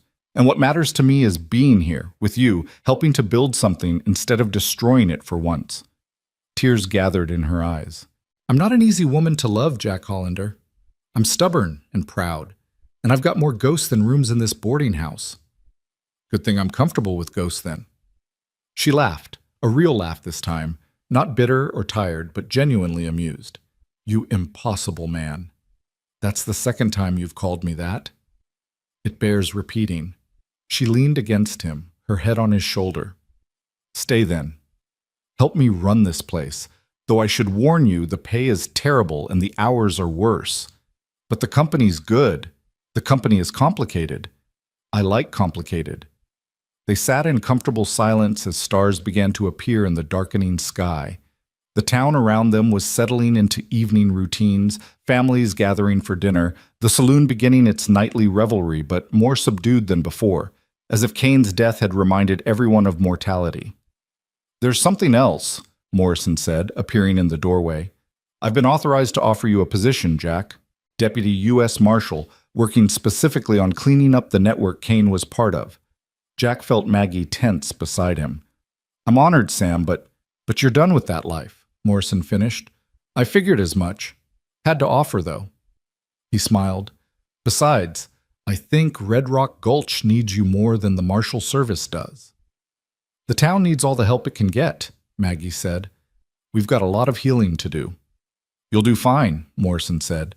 "Towns are like people. They're stronger than they think once someone shows them how to stand up." He tipped his hat. "I'll be leaving in the morning with the prisoners." The journal's going to cause quite a stir in Denver. "Good," Maggie said firmly. "Let it stir. Let them all worry about when justice might come calling." After Morrison left, Jack and Maggie remained on the porch until full dark, planning for the future. Practical things like hiring help for the boarding house, rebuilding the school, establishing a proper town council that wouldn't fold at the first sign of trouble. But also dreaming bigger, bringing in new businesses, maybe a newspaper, connecting to the railroad that was slowly spreading across the territory. "It won't be easy," Maggie said. "Kane's shadow will linger for a while." "Shadows fade," Jack replied. "Eventually, even the darkest ones." She stood, stretched. "I should check on dinner. The Carlyles decided to stay after all, and I promised them a celebration meal. Need help? Can you cook any better than you claimed the other day?" "No, but I'm good at following orders." "Well then, soldier boy," she said with that almost smile that was becoming more frequent, "report to the kitchen." As he followed her inside, Jack felt something he hadn't experienced in 8 years. Peace. Not the absence of conflict, but the deeper peace that came from finding where you belonged. The ghosts were still there. They always would be, but they seemed quieter now, less accusatory. The boarding house was warm with lamplight and voices. The Carlyles were in the parlor, Mrs. Carlyle playing the piano while her husband sang off-key but with enthusiasm. Thomas had returned, helping set the table, his young face bright with purpose. Even Johansson was there, having to duck through doorways, but smiling as he repaired a chair that had been wobbly since before Richard Lane died. This was community. This was home. This was worth fighting for, worth staying for, worth building a life around. The celebration dinner stretched late into the night, with even more townspeople arriving as word spread that Kane was truly dead and his men arrested. The boarding house had never held so many people, spilling out onto the porches and into the yard where someone had strung lanterns between the trees. It was as if the entire town needed to see for themselves that the nightmare was over, needed to be together to believe it was real. Jack stood in the doorway between the kitchen and dining room, watching Maggie move through the crowd with grace and warmth, accepting condolences for her husband even as people celebrated his partner's demise. The contradiction didn't seem to bother anyone. They'd all learned to live with contradictions under Kane's rule. "She's something, isn't she?"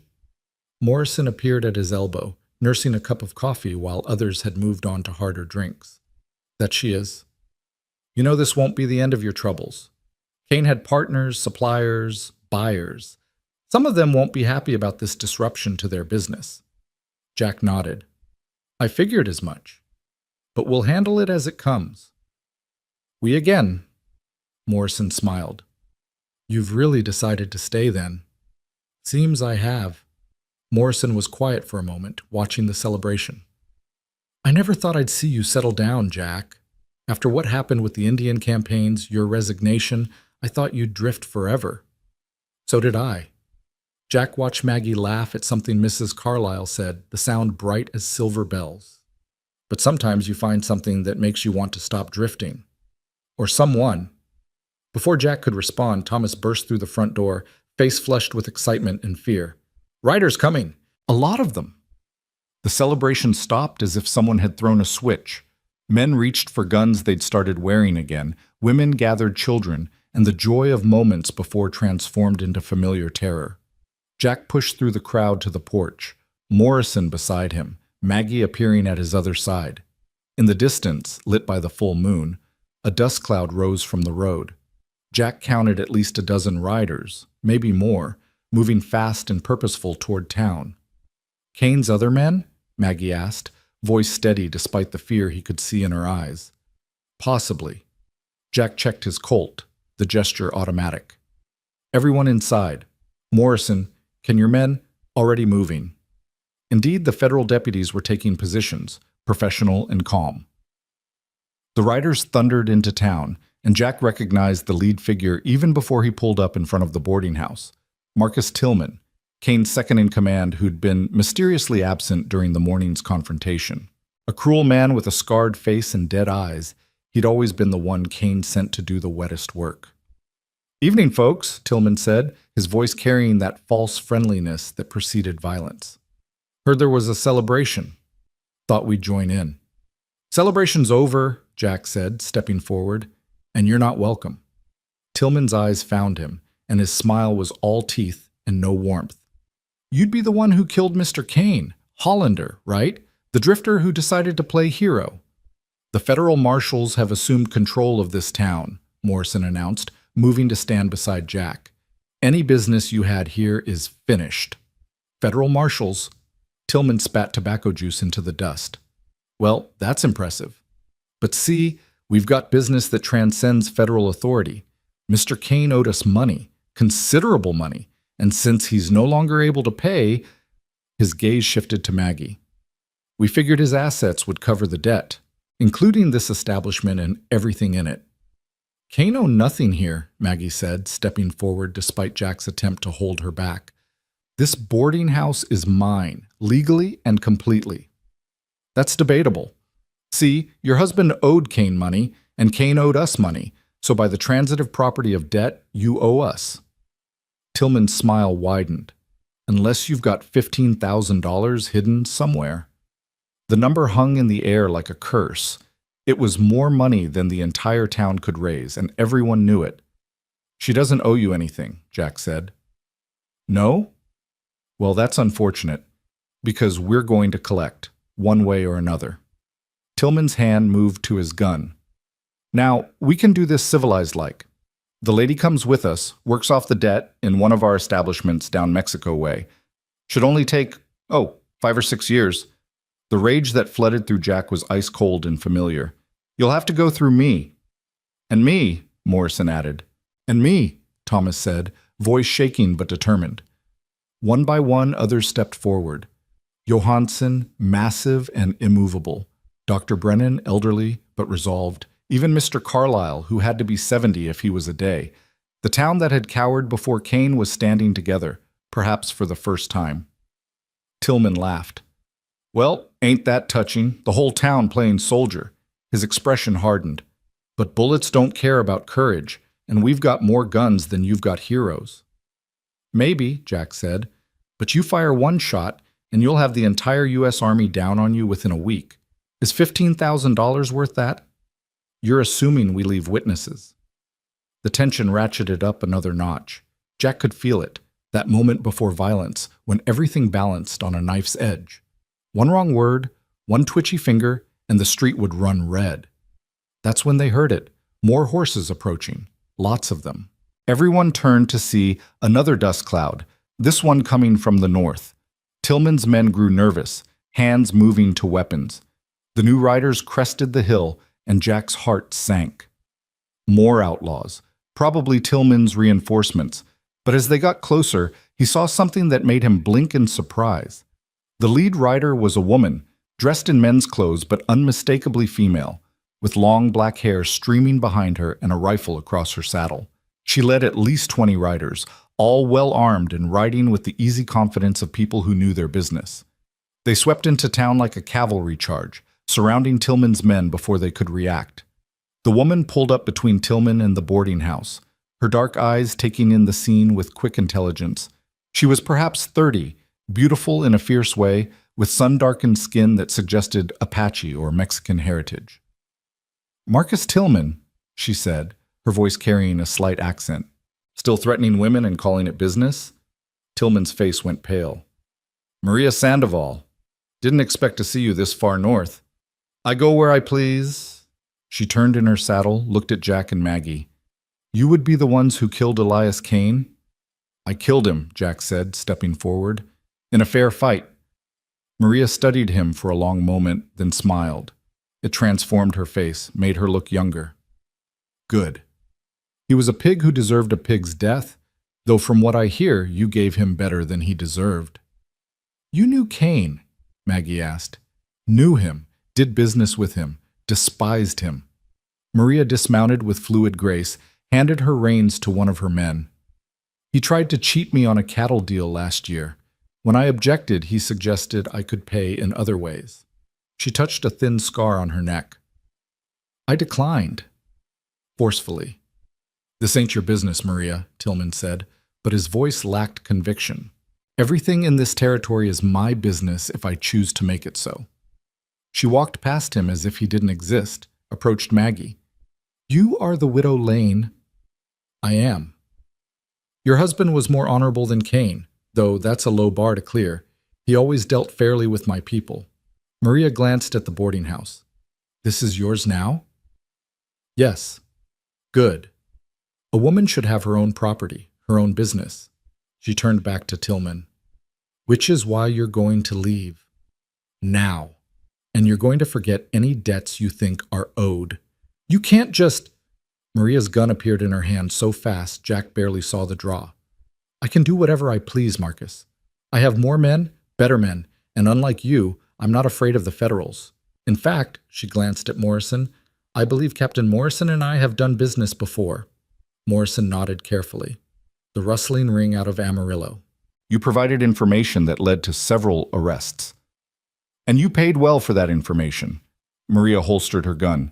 So what will it be, Marcus? Leave now with your men and your lives? Or shall we settle this the old-fashioned way? Tillman looked around, calculating odds. 20 of Maria's men, plus the townspeople, plus federal marshals. His dozen men were good, but not that good. This ain't over, he said finally. Oh, but it is. Maria stepped closer to him, voice dropping to a whisper that nonetheless carried. Kane is dead. His organization is finished. The smart ones will adapt, find new opportunities. The stupid ones will try to maintain the old ways and die for it. Which are you, Marcus? He glared at her for a long moment, then wheeled his horse around. Let's ride, he barked to his men. They left in a thunder of hooves and wounded pride, disappearing into the darkness as quickly as they'd come. As soon as they were gone, the tension broke. People started breathing again, some laughing with nervous relief. Maria's men remained mounted but relaxed, some lighting cigarettes or passing flasks. Why? Maggie asked Maria. Why help us? Maria smiled that transformative smile again. Several reasons. I hated Kane and anyone associated with him. I respect a woman trying to make her own way, and she looked at Jack. I appreciate a man who fights for something besides money or power. We're grateful, Jack said, but I'm guessing this isn't entirely altruistic. You're right. With Kane gone, there's a vacuum in this territory's informal economy. Someone will fill it. I'd prefer that someone be me rather than thugs like Tillman. She looked at Morrison. I run cattle, Captain. Some of them even belong to me. I don't deal in violence unless violence is dealt to me first. That makes me better than Kane, doesn't it? That's a low bar, Morrison said dryly. But it's a bar nonetheless. Maria mounted her horse again. Mrs. Lane Mr. Hollander, you'll have no more trouble from Kane's former associates. I'll see to that. In exchange, I may occasionally need to stable horses here, or have my men stay as paying guests. Is that acceptable? Maggie looked at Jack, then nodded. As long as it's legitimate business. Legitimate is such a flexible word out here. Maria grinned, but I promise, nothing that would shock a widow's sensibilities. Much. She wheeled her horse around, raised her hand, and her men formed up behind her. Oh, and Mr. Hollander? You fight well for a gringo. If you ever tire of domestic life, I could use a man with your skills. I'm done with that life, Jack said, putting his arm around Maggie. Pity. But I understand. Some things are worth more than adventure. She touched her hat brim. Vaya con Dios, amigos. May you find the peace you're looking for. They rode off into the night, leaving the town in stunned silence. Then someone started laughing, nervous, relieved laughter that spread through the crowd like wildfire. They'd faced down death twice in one day and survived both times. Inside, Maggie said, taking charge. All of you. The night air isn't good for excitement like this, and we still have food and drink. People filed back into the boarding house, the celebration resuming but more subdued now, tempered by the reminder of how close they'd come to disaster. Jack remained on the porch with Morrison, watching the empty street. "You know she's as much an outlaw as Cain was," Morrison said. "Maybe, but she's got a code which is more than Cain had. Codes are flexible things out here. Everything's flexible out here. That's what makes it dangerous. And free." Morrison studied him. "You've really changed, Jack. The rigid military man I knew would never have made a deal with someone like Maria Sandoval. The rigid military man you knew got a lot of people killed following rigid rules." Jack sighed. "I'm trying something different now. Judgment instead of rules, context instead of absolutes. That's a dangerous path. Every path is dangerous. At least this one leads somewhere I want to go." They went back inside to find the party winding down. People were making their farewells, heading home in groups for safety, even though the immediate threat had passed. Old habits died hard in Red Rock Gulch. Thomas was helping clean up, moving with the eager energy of youth despite the long day. "That was amazing. First Cain, then Tillman, and that woman. Who was she?" "Maria Sandoval," Johansson rumbled, collecting plates. "Runs cattle from Mexico to Montana, they say. Some say she's a bandit queen. Others say she's a businesswoman who doesn't let borders get in her way." "She's both," Morrison said, "and neither. And that's what makes her dangerous." "But she helped us," Thomas protested. "For her own reasons," Jack said. "Never forget that, Thomas. People like Maria Sandoval don't do anything that doesn't benefit them somehow. That's cynical. That's survival." The Carlyles were the last to leave, Mrs. Carlyle hugging Maggie tightly. "You've been so brave, dear. Your father would be proud."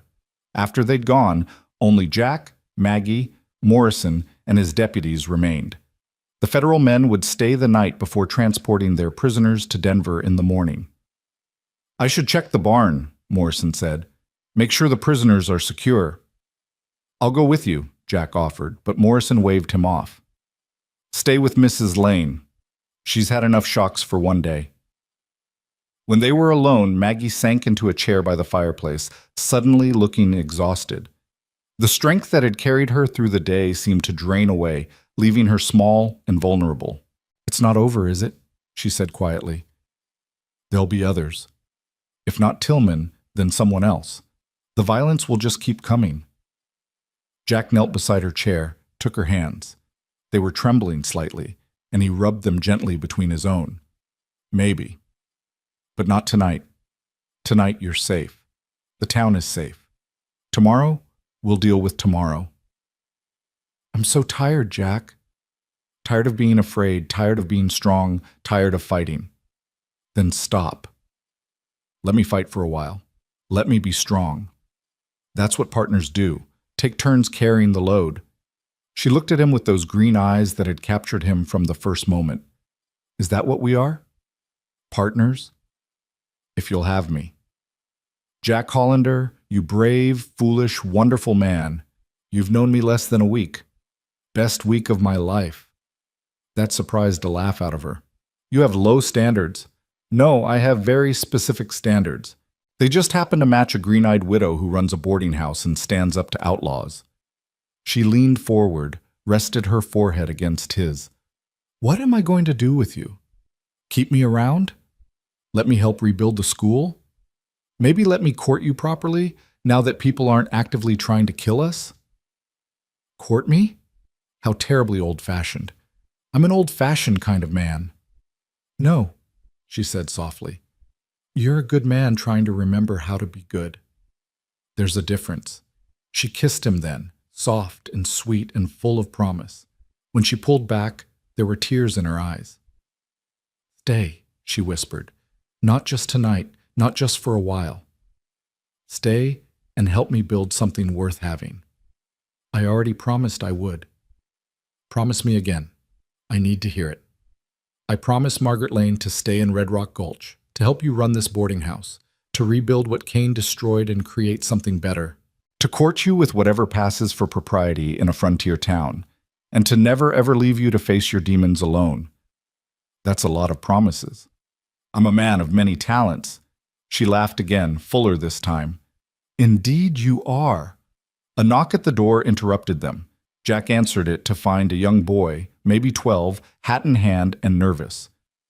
Begging your pardon, Mr. Hollander, but my pa sent me. He's Jim Baker, owns the lumber mill. He wanted you to know that he and some others are meeting at the church tomorrow morning to talk about the town, about moving forward without Kane. He'd be honored if you and Mrs. Lane would attend. We'll be there, Maggie said, appearing beside Jack. Tell your father we're grateful for the invitation. The boy scampered off, and Jack closed the door against the cooling night. They want you to lead them, Maggie said. They want us to lead them. You heard him, both of us. I'm not a leader, Jack. I'm just a woman trying to keep a roof over her head. You stood up to Kane when no one else would. You challenged him to single combat to save lives. You faced down Tillman and negotiated with Maria Sandoval. That's leadership. That's desperation. Sometimes they're the same thing. They stood together in the lamplight, and Jack could see the future spreading before them. Not easy, certainly not peaceful, but theirs to shape. The boarding house would prosper. The school would be rebuilt. The town would slowly heal from Kane's reign of terror. There would be challenges, threats, probably more violence because the frontier didn't give up its harsh ways easily, but they would face it together. I should check the rooms, Maggie said. Make sure the federal deputies have everything they need. I'll help. They worked side by side, preparing rooms, bringing fresh water and towels, the domestic routine a soothing counterpoint to the day's violence. Morrison's men were professional and polite, grateful for real beds after days on the trail. When they finally retired to the parlor, Morrison was waiting with a bottle of good whiskey he'd produced from somewhere.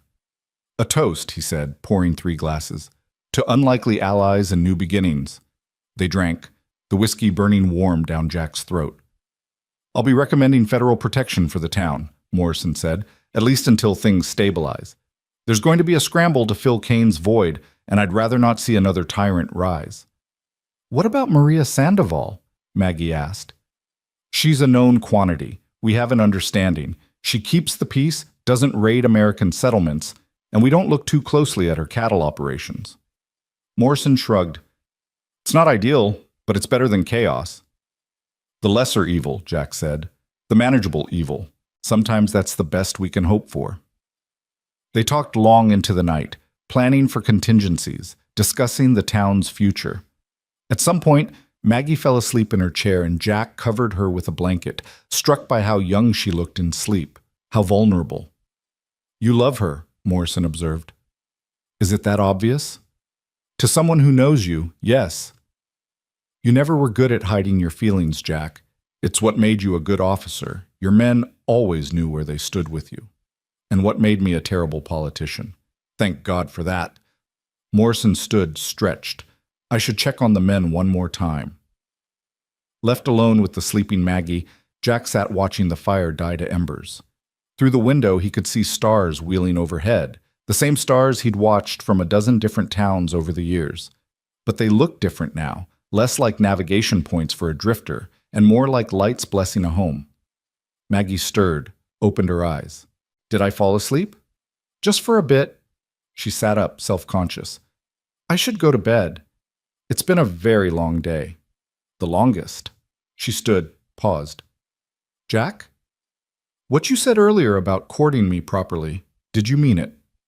Every word? Good. Because despite everything, despite Kane and the violence and the fear, I find myself looking forward to being courted by you. She smiled, shy and sweet. Good night, Jack. Good night, Maggie. After she'd gone, Jack remained by the dying fire, thinking about the strange turns life could take. A week ago, he'd been a nameless drifter, running from his past, seeking nothing but solitude and forgetting. Now he had a name that mattered in Red Rock Gulch, a woman who looked at him with trust and growing affection, a purpose beyond mere survival. The morning would bring new challenges. There would be that meeting at the church, decisions to be made about the town's governance, the school's rebuilding, establishing law and order without Kane's iron fist. There would likely be more threats as word spread about the power vacuum in the territory. Maria Sandoval might prove ally or enemy depending on circumstances. The federal government would want their piece of whatever order emerged. But tonight, in this boarding house that had become his anchor, Jack Hollander was exactly where he needed to be. The ghosts of Antietam still whispered in the shadows, might always whisper, but their voices were fainter now, overridden by the sounds of life. Maggie moving about upstairs, Morrison's men talking quietly in their rooms, the house itself settling into sleep with creaks and sighs that spoke of shelter and safety. He climbed the stairs to his room, paused at Maggie's door. Light still showed underneath, and he could hear her humming softly, some melody he didn't recognize but that sounded like hope. He almost knocked, almost gave in to the urge to see her once more, to reassure himself that this was all real. But there would be time for that, time for proper courting, for slow building of trust and affection into something deeper. Time to prove that he could be more than a soldier, more than a drifter, more than a man running from his ghosts. In his room, Jack stood at the window looking out over Red Rock Gulch. The town slept peacefully for perhaps the first time in years, no longer under the shadow of Elias Kane's reign. It wasn't much of a town, just a collection of buildings clustered around a dusty main street, trying to pretend it's civilization in a land that resisted such pretensions. But it was his town now, his and Maggie's and everyone else who'd finally stood up when standing up mattered. They'd earned their freedom with courage and blood, and now came the harder task of figuring out what to do with it. Jack smiled, thinking of something his old sergeant used to say, "Any fool can win a battle, Lieutenant. It takes a wise man to win the peace that follows." Tomorrow, he'd start learning how to be wise. But tonight, he simply stood at the window, keeping watch over the town that had given him purpose, the woman who'd given him hope, and the future they'd build together from the ashes of what Kane had tried to destroy. The sound of horses made him tense, hand moving to his gun, but it was just Morrison's sentries changing shift. The new guard called out a quiet, "All's well?" and his partner responded in kind. Such a simple exchange, but it meant everything. Strangers watching over strangers, civilization's small rituals asserting themselves against the darkness. All's well. Jack repeated the words to himself, tasting their truth. For the first time in 8 years, despite everything that had happened, everything that might still happen, all was indeed well. He had found his place, found his person, found his purpose. The rest would come as it would. But tonight, in a boarding house at the edge of nowhere, Jack Hollander was home. He prepared for bed, laying his guns within easy reach out of habit, but for once not expecting to need them. As sleep began to take him, he heard Maggie's door open, her footsteps in the hall. She paused outside his room, and he held his breath, wondering if she'd knock. She didn't. But he heard her whisper, so soft he might have imagined it. "Thank you." For what, she didn't say. For staying, for fighting, for caring, for giving her hope. It could have been any or all of these things. Jack smiled in the darkness, whispered back though he knew she couldn't hear. "Thank you too." Because she'd saved him just as surely as he'd saved her. She'd given him a reason to stop running, to plant his feet and fight for something worth fighting for. She'd looked at him and seen not his past but his potential, not what he'd been, but what he could become. Tomorrow would bring its challenges. The meeting at the church, Morrison's departure with the prisoners, the beginning of the long work of rebuilding. There would be setbacks and victories, new threats, and unexpected allies. The frontier didn't give up its harsh ways easily, and Red Rock Gulch had a long way to go before it could truly claim to be civilized. But civilization wasn't really about buildings or laws or proper Eastern manners. It was about people choosing to stand together against the darkness, choosing hope over fear, choosing to build rather than destroy. And in that sense, Red Rock Gulch was already more civilized than many places Jack had been. As sleep finally took him, Jack's last thought was of Maggie's green eyes in lamplight, the determination in her voice when she'd stood up to Kane, the softness of her lips when she'd kissed him. He'd come to Red Rock Gulch looking for nothing more than a bed for the night. Instead, he'd found everything. The morning came with frost on the windows and news that changed everything. Jack woke to urgent knocking on his door, Morrison's voice tight with concern. "Jack, we've got a problem. The prisoners are gone." Jack was dressed and downstairs in minutes, finding Morrison and his deputies in the barn, staring at empty cells. The locks hadn't been forced, They'd been opened with keys. Inside job, Morrison said grimly. Someone in my own ranks, or someone in town with access. Who was on watch? Jack asked, though he suspected he already knew the answer. Deputy Collins. He's missing too. Morrison's jaw clenched. 20 years of service, and he sells out for what? Kane's hidden money? Maggie appeared in the barn doorway, wrapped in a shawl against the morning cold. How many escaped? All of them. Every last one of Kane's men. Morrison kicked at the straw in frustration. They'll scatter to the four winds now. We'll never track them all. Or they'll regroup, Jack said quietly. Tillman's still out there. With Kane's men freed, he's got an army again. The weight of that possibility settled over them like a shroud. All their victories yesterday could be undone if Tillman returned with 30 or 40 men seeking revenge. I need to wire Denver, Morrison said. Get more men out here immediately. That'll take days, Maggie pointed out. Maybe longer if the weather turns. Then we'd better prepare for the worst.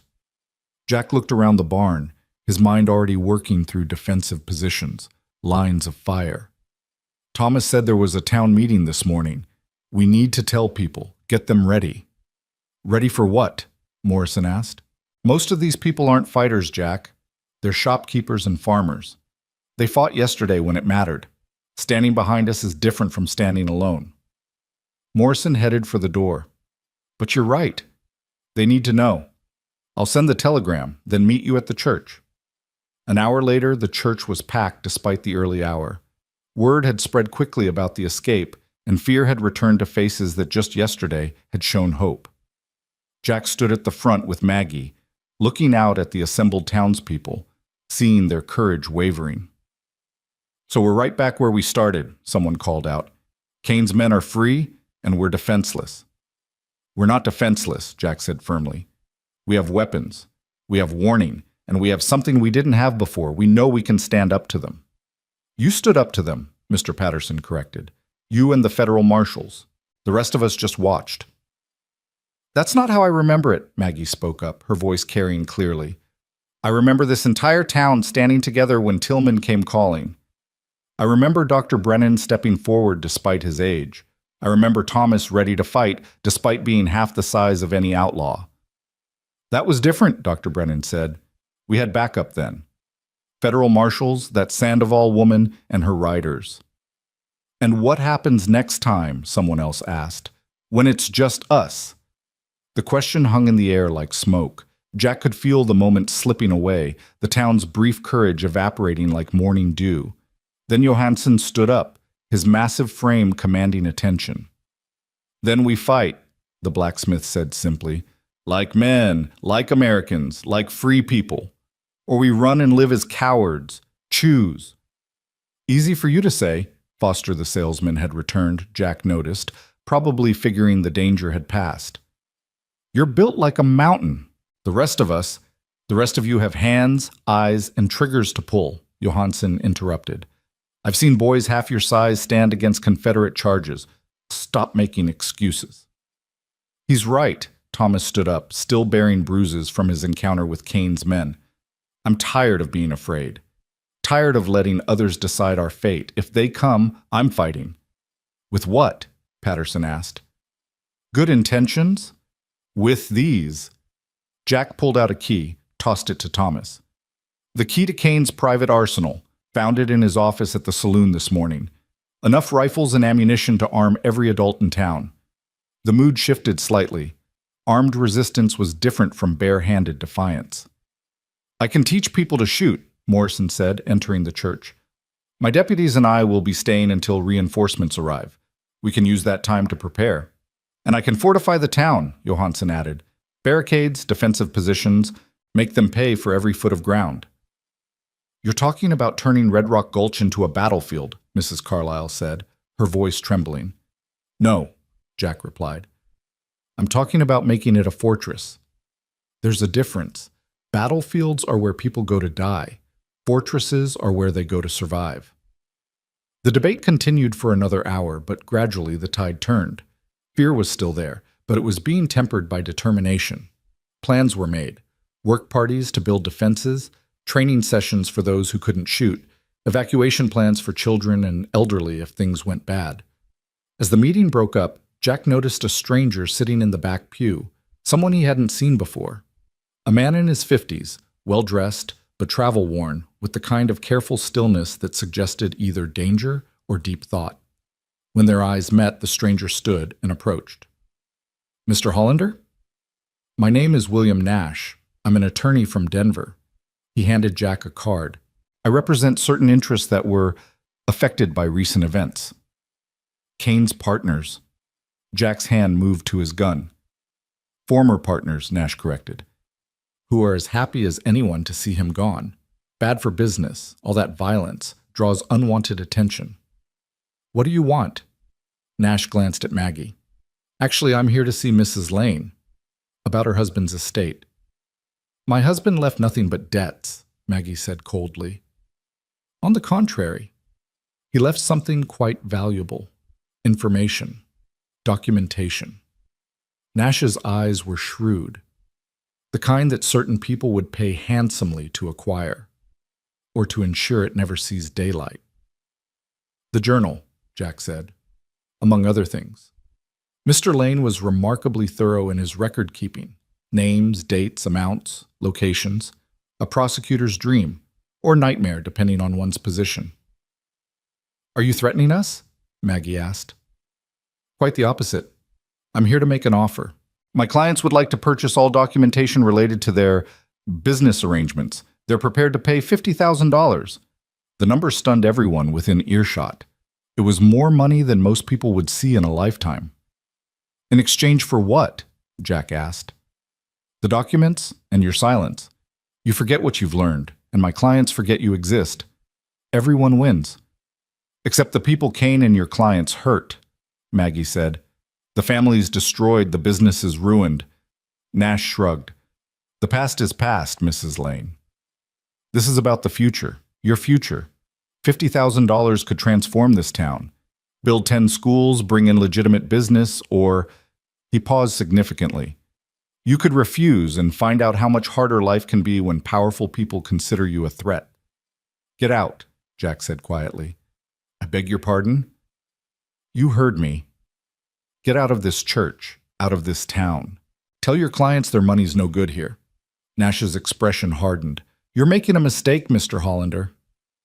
"My clients are offering a generous, peaceful solution.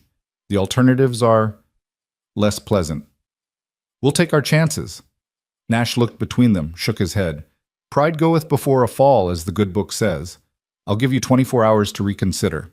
After that, the offer is withdrawn, and other measures will be taken." He left, his footsteps echoing in the church. Morrison, who'd been listening, whistled low. $50,000, that's a lot of money to refuse. "Blood money," Maggie said firmly. "Taking it would make us no better than Kane." "It would also make you rich and safe," Morrison pointed out. "No," Jack said. "It would make us rich and owned. Men like Nash's clients don't buy silence. They rent it. And the rent always comes due." They left the church to find the town transforming. Johansson had organized work parties, and barricades were already going up at strategic points. Women were gathering supplies, preparing medical stations. Children were being taught to reload weapons for the adults. It was grim work, but there was energy to it, purpose. "They're really going to fight," Maggie said wonderingly. "They're really going to try," Jack corrected. "Whether they'll stand when bullets start flying remains to be seen." They spent the morning helping with preparations. Jack worked with Morrison training shooters, teaching farmers and shopkeepers how to handle rifles without shooting themselves or each other. Maggie organized the women, setting up aid stations and supply caches. The boarding house became command headquarters, its position at the end of Main Street making it defensible. Around noon, a dust cloud appeared on the southern horizon. Everyone stopped working, reaching for weapons, but it was Maria Sandoval and her riders returning. She pulled up in front of the boarding house, her dark eyes taking in the fortifications with approval. "Preparing for war, I see," she said, dismounting. "Preparing for the possibility," Jack replied. "More than a possibility. Tillman's gathering men, offering big money for guns willing to hit Red Rock Gulch." She accepted a cup of water from Maggie. He's promising them Kane's hidden fortune plus whatever they can loot. How many? Morrison asked. 30, maybe 40, when he's done recruiting. You've got maybe 2 days before they arrive. Will you help? Maggie asked directly. Maria smiled. I already have. Tillman tried to recruit my men. We declined, forcefully. He's down 5 gunmen who thought they could persuade us. But you won't fight with us. This isn't my fight, Senora. I have my own people to protect, but, she paused, I won't fight against you either. And I'll make sure others know that Red Rock Gulch is under my protection after this is over. Assuming there's anything left to protect. She remounted, but before leaving looked down at Jack. That offer stands, gringo. When you tire of playing town hero, I could use someone with your skills. And my offer stands too, Jack replied. When you tire of playing outlaw queen, this town could use someone with yours. She laughed, bright and genuine. Perhaps someday we'll both surprise ourselves. Vaya con Dios, my friends, you'll need all the divine help you can get. After she left, the work continued with renewed urgency. 2 days wasn't much time. Jack found himself remembering preparations before battles in the war, that same mixture of frantic activity and terrible waiting. But this was different. These weren't soldiers preparing to fight someone else's war. These were people defending their homes, their families, their futures. As evening approached, Thomas found Jack inspecting the barricades. Mr. Hollander, there's something you should see.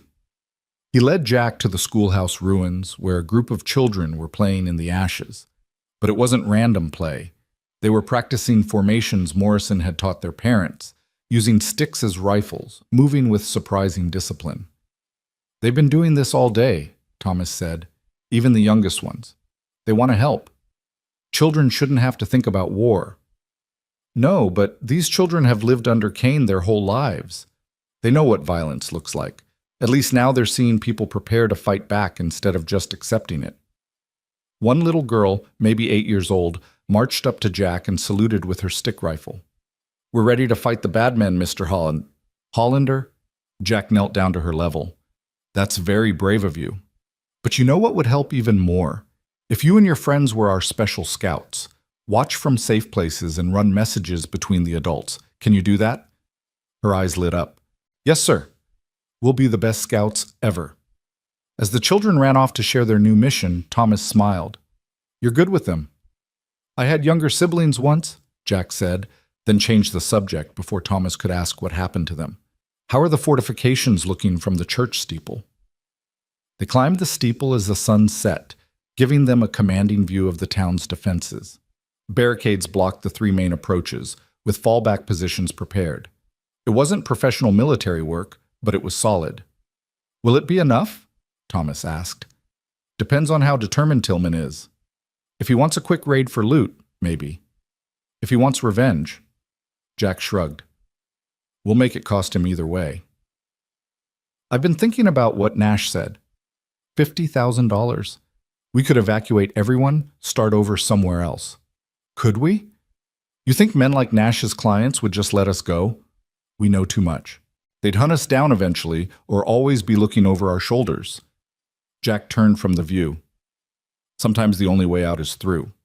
They climbed down to find Morrison waiting with troubling news. Just got a telegram from Denver. Those reinforcements I requested? They've been delayed. Indian troubles up north, all available men being diverted. So we're on our own. For at least a week, maybe more. Jack absorbed this, then nodded. Then we'd better make sure we're still here when they arrive. That night, Maggie hosted what might be the last normal dinner at the boarding house. The Carlyles had returned, along with Thomas and Dr. Brennan and his wife. Morrison and his remaining deputies joined them. Even Johansson squeezed himself into a chair, looking like an adult at a child's tea party. The conversation deliberately avoided tomorrow's dangers, focusing instead on memories and hopes. Mrs. Carlyle told stories of coming west as a young bride. Dr. Brennan recalled the town's founding, when it was just 3 buildings and infinite optimism. Johansson, after several drinks, revealed he'd been a poet in Sweden before becoming a blacksmith. A poet? Maggie asked, delighted. Would you recite something? The big man blushed, but stood, and in Swedish that none of them understood, but all of them felt, recited verses that sounded like wind through pine trees and water over stones. When he finished, there wasn't a dry eye at the table. "That was beautiful," Mrs. Brennan said. "What was it about?" "Home," Johansson said simply. "A home that exists only in memory now." "Perhaps," Maggie said, "we're all building new homes to replace the ones we've lost." "Here's to new homes," Morrison raised his glass, "and the courage to defend them." They toasted, and for a moment, in the lamplight with good food and better company, it was possible to forget what was coming. But Jack noticed how everyone's eyes kept drifting to the windows, how conversation paused at every distant sound. After dinner, the guests departed to prepare for tomorrow. Morrison would sleep in the jail with his men, central to the defenses. The Carlyles went to stay with other elderly couples, planning to shelter together in the church if fighting started. Thomas helped with final preparations before bedding down in the stable. He wanted to be close to the action despite everyone's attempts to assign him safer duties. Finally, Jack and Maggie were alone, standing on the porch in the cool night air. The town was quiet but watchful, guards posted at each barricade. "I keep thinking about Nash's offer," Maggie said. "Not to accept it, but $50,000. They're that afraid of Richard's journal? Information is power, and that journal threatens a lot of powerful people. Then maybe we should use it.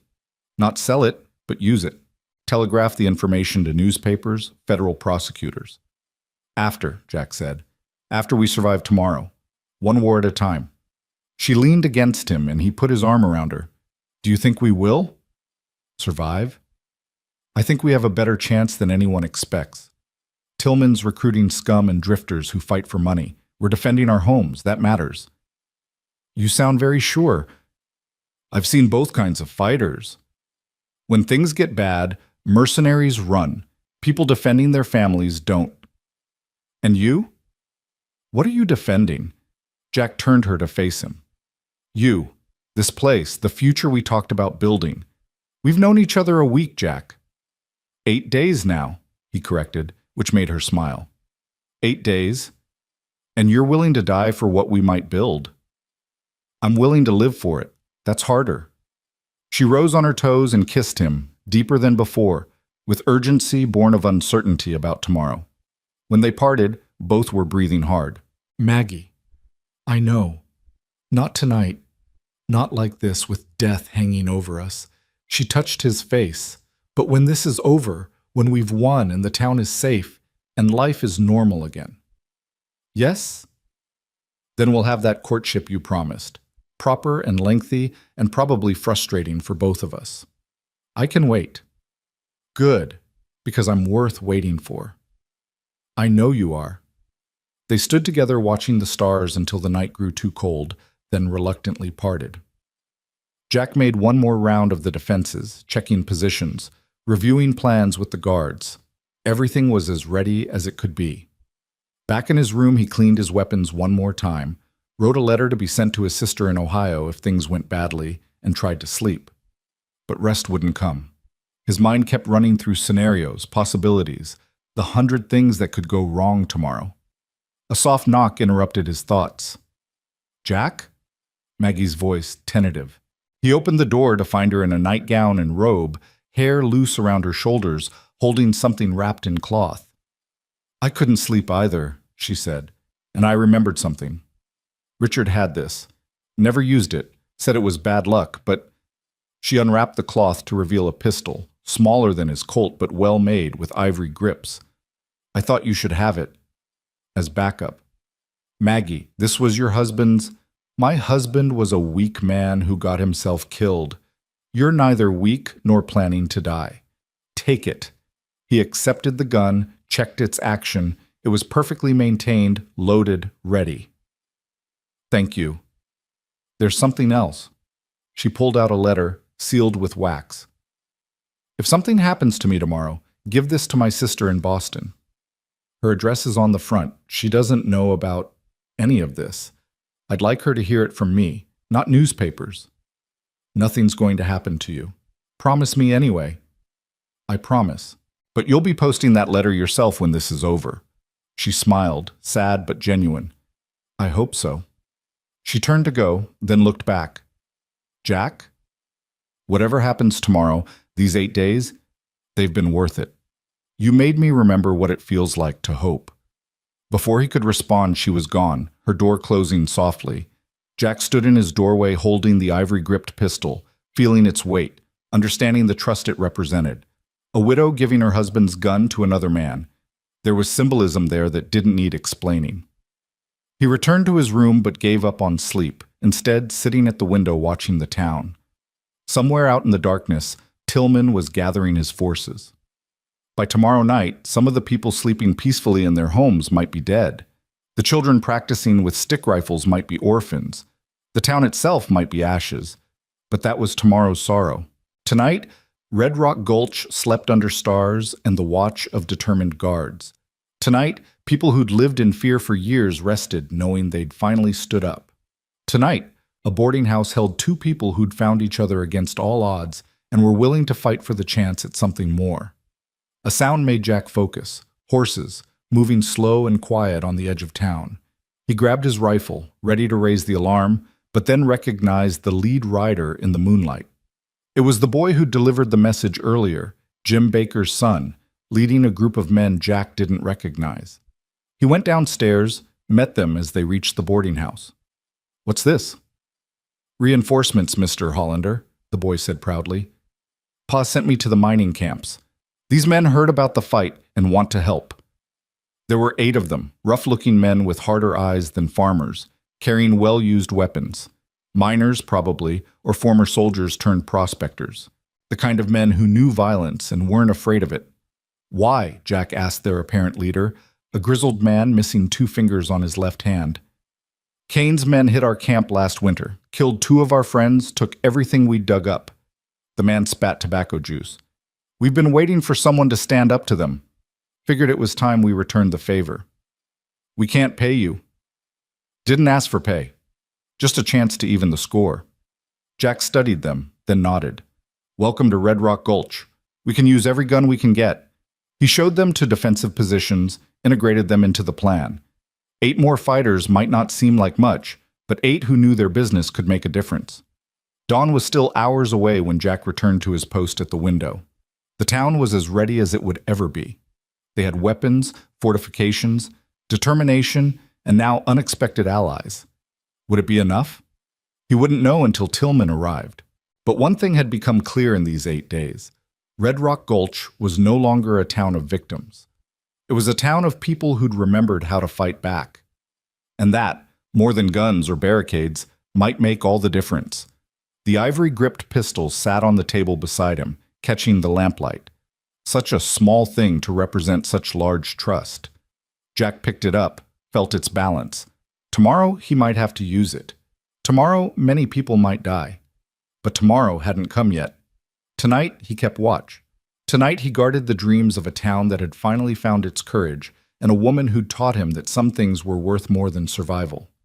Tonight, he prepared for war while hoping for peace. The stars wheeled overhead, indifferent to human struggles, but Jack found comfort in their constancy. Wars came and went, tyrants rose and fell, but stars endured. And perhaps, if they were lucky and brave and stubborn enough, so would Red Rock Gulch. Perhaps, so would they all.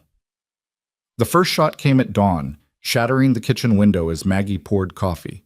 Jack pulled her to the floor as glass showered the room, the coffee pot exploding against the wall. Outside, gunfire erupted from 3 directions at once. Tillman had come with the rising sun. "Stay down!" Jack grabbed his rifle, peered through the broken window. Muzzle flashes lit up the barricades as defenders returned fire. The battle for Red Rock Gulch had begun. Morrison's voice carried over the gunfire, positioning defenders, calling out targets.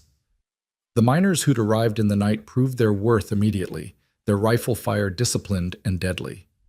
2 of Tillman's men fell in the first exchange, trying to rush the eastern barricade. "The church!" Thomas burst through the back door, bleeding from a graze on his cheek. "They're trying to flank us through the cemetery." Jack cursed. He'd worried about that approach. Too many headstones for cover. "Take 5 men. Hold them there. Don't let them get behind us." Thomas nodded and ran, gathering defenders as he went. The boy who'd been terrified a week ago was commanding men under fire. War had a way of aging people fast. Maggie crawled to the cabinet, pulled out the shotgun. "Where do you need me?" "The upstairs windows. You'll have clear shots at anyone trying to reach the house." Jack caught her arm as she started to rise.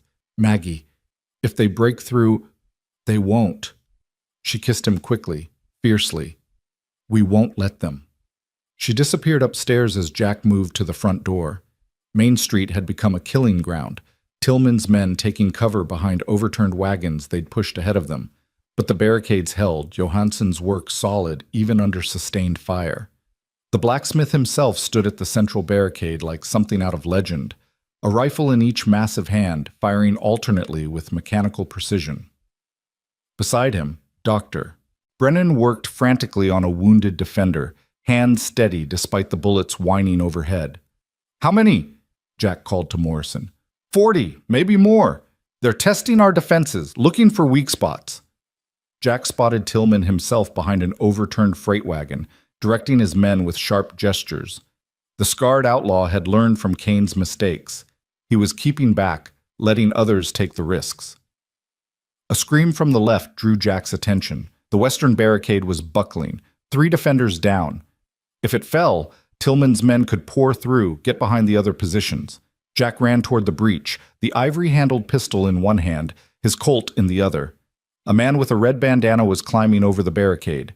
Jack shot him center mass, watched him tumble backward. Another appeared, and Jack fired again, the ivory pistol bucking in his hand. "Hold the line!" He reached the barricade as more defenders arrived, including 2 of the miners. Together they drove back the assault, leaving 4 more of Tillman's men dead in the dust. But the victory was temporary. Tillman had the numbers to keep pressing, wearing them down. Already Jack could see defenders running low on ammunition, despite the supplies they'd cached. And there were wounded accumulating, 5 men out of action, maybe more. The church bell began ringing, not the regular tolling, but a frantic clanging that meant trouble. Jack looked to see smoke rising from that direction. "Fire! They're burning the church!" It was a diversion, had to be, but it worked. Several defenders abandoned their positions to fight the fire, knowing the elderly and children were sheltered there. The eastern barricade thinned dangerously. That's when Tillman made his real move. A wagon loaded with hay and soaked in kerosene came rolling down Main Street, flames already licking at its edges. Behind it, a dozen men advanced, using the burning wagon as a shield. "Scatter!" Morrison shouted, but there was nowhere to go. The wagon would hit the central barricade, set it ablaze, create a gap Tillman could exploit. Jack made a decision that would have seemed insane a week ago. He ran toward the burning wagon, not away. At full sprint, he leaped onto its side, grabbed the brake lever. The mechanism was hot, burning his hands, but he held on, pulled hard. The wagon slewed sideways, tipped, crashed into the general store instead of the barricade. He rolled clear as the store erupted in flames, heard Hutchins screaming about his merchandise. But the barricade held, and the men behind the wagon were exposed. Defensive fire cut them down before they could retreat. "You crazy bastard!" Morrison grabbed Jack, pulled him to cover as Tillman's men concentrated fire on his position. "You trying to die? Trying to win!" Jack's hands were blistered, painful, but he could still shoot. He proved it by picking off an outlaw trying to climb onto the boarding house roof. The battle raged for another hour, neither side able to gain decisive advantage. The sun climbed higher, turning the street into an oven. Smoke from the burning buildings made breathing difficult. The wounded moaned for water that couldn't be safely delivered. Then Jack heard something that made his blood freeze. Maggie's scream from the boarding house. He ran without thinking, leaving cover despite the bullets that chased him. The front door was splintered, kicked in. Inside, furniture was overturned, signs of struggle. Another scream from upstairs sent him racing up the steps 3 at a time. In her room, he found Maggie backed against the wall, Nash the lawyer holding a gun on her while one of Tillman's men ransacked drawers looking for the journal. "Drop the weapons, Mr. Hollander," Nash said calmly, pressing his pistol to Maggie's temple, "or I'll paint these walls with her brains." Jack froze, calculating angles, distances. Too far, Nash's finger already on the trigger. He let his guns fall. Kick them away. Good. Nash smiled coldly. You should have taken my offer. Would have been so much cleaner. You're working with Tillman? Working with? Number. Using? Yes. He wants revenge and loot. I want that journal. Our interests align temporarily. Nash nodded to the other man. Find it. Tear this place apart if necessary. It's not here, Maggie said. Nash pressed the gun harder against her head. Then where? Somewhere you'll never find it. We'll see about that. Nash's voice remained conversational, which made it more terrifying. People always talk eventually. The only question is how much they suffer first. Jack saw Maggie's eyes flick to the dresser where the letter to her sister sat, but also where she'd hidden something else. Richard's other gun, a Derringer she'd mentioned once. 2 shots, close range only, a last resort weapon. He needed to get Nash away from her, give her space to reach it. The journal's with the federal marshals. Morrison has it. No, he doesn't. I checked. Nash sighed. This is tedious. Perhaps if I shoot Mr. Hollander in the knee? Would that loosen your tongue, Mrs. Lane? He started to turn the gun toward Jack, and that was the mistake. The moment the barrel left her temple, Maggie moved. She grabbed Nash's wrist, forced the gun up as it fired, the bullet hitting the ceiling. They struggled, but Nash was stronger, starting to force the gun back down. Jack dove for his fallen weapons, but Tillman's man was faster, kicking them away and drawing his own gun. Jack rolled aside as the man fired, felt the bullet tug at his shirt. He came up with the only weapon available, the ceramic pitcher from Maggie's washstand, and hurled it. It shattered against the man's face, sending him stumbling backward. The man fired again, wild, and Jack rushed him. They crashed into the wall, wrestling for the gun. The man was younger, stronger, but Jack had learned to fight dirty in too many back alley brawls. He drove his knee into the man's groin, headbutted him when he doubled over, finally got control of the gun. The shot was point blank, the man's expression more surprised than pained as he collapsed. Jack spun to see Nash had forced Maggie to the floor, his gun swinging down toward her face. The ivory-handled pistol was on the floor where Jack had dropped it. He dove, grabbed it, fired without aiming, trusting instinct and providence. The bullet caught Nash in the shoulder, spinning him away from Maggie. His gun flew from nerveless fingers. Nash clutched his shoulder, blood seeping between his fingers. You've made a serious mistake. My employers can go to hell. Jack kept the pistol trained on him. Maggie, you hurt? No. She got shakily to her feet, retrieved the Derringer from the dresser. But Mr. Nash is about to be... Now, Mrs. Lane, Nash started, but she cut him off. Shut up. She moved to the loose floorboard, pulled out the journal. This is what you want? The record of every crime, every bribe, every murder, including the 3 federal judges your employers own? Nash's face went pale beneath his pain. You don't understand the forces you're dealing with. I understand enough. She moved to the window, held the journal up so those outside could see. Tillman! Marcus Tillman! I have what you're really after. The shooting outside slowed, stopped. Tillman's voice carried up. That's supposed to mean something to me, woman. Nash promised you Kane's hidden fortune for helping him get this journal, but Kane's fortune is already gone. Morrison found it, confiscated it. Nash played you for a fool. You're lying. Check his saddlebags. The ones he wouldn't let anyone else touch. Full of cash he was planning to run with once he had the journal. There was commotion below, angry voices. Nash tried to stand to call out, but Jack pushed him back down. After a moment, Tillman's voice rose in rage. You son of a bitch! You used us! It's not what you think, Nash called out desperately. $30,000 in these bags. You were going to let us die for nothing while you ran with the money. The shooting started again, but now it wasn't aimed at the defenders. Tillman's men had turned on the few of Nash's associates in their ranks. The alliance, fragile to begin with, shattered completely. Now's our chance, Jack said. He hauled Nash to his feet, pushed him toward the door. You're going to call off your men. Tell them to surrender. They won't listen. Then you better be persuasive. Jack pressed the pistol to Nash's spine. Move. They descended the stairs, Maggie behind them with the Derringer. Outside was chaos. Tillman's forces had fragmented, some still fighting the town, others fighting each other, some trying to flee. Morrison had rallied the defenders for a counterattack, pushing out from the barricades. Jack shoved Nash into the street. "Tell them to stop!" Nash, pale and swaying from blood loss, raised his voice. "Stand down! Everyone stand down! It's over!" Some of his men heard, hesitated. That hesitation was fatal. The defenders surged forward, overwhelming positions that had been held firmly minutes before. Tillman himself tried to rally his forces, but the miners had flanked him through the cemetery, the same route he'd tried to use earlier. The battle became a rout. Outlaws threw down weapons, raised hands, or ran for their horses. Tillman made a last stand behind the burning store, him and 5 loyal men firing desperately at advancing defenders. But Johansson had gotten behind them somehow, that massive frame appearing through the smoke like divine judgment.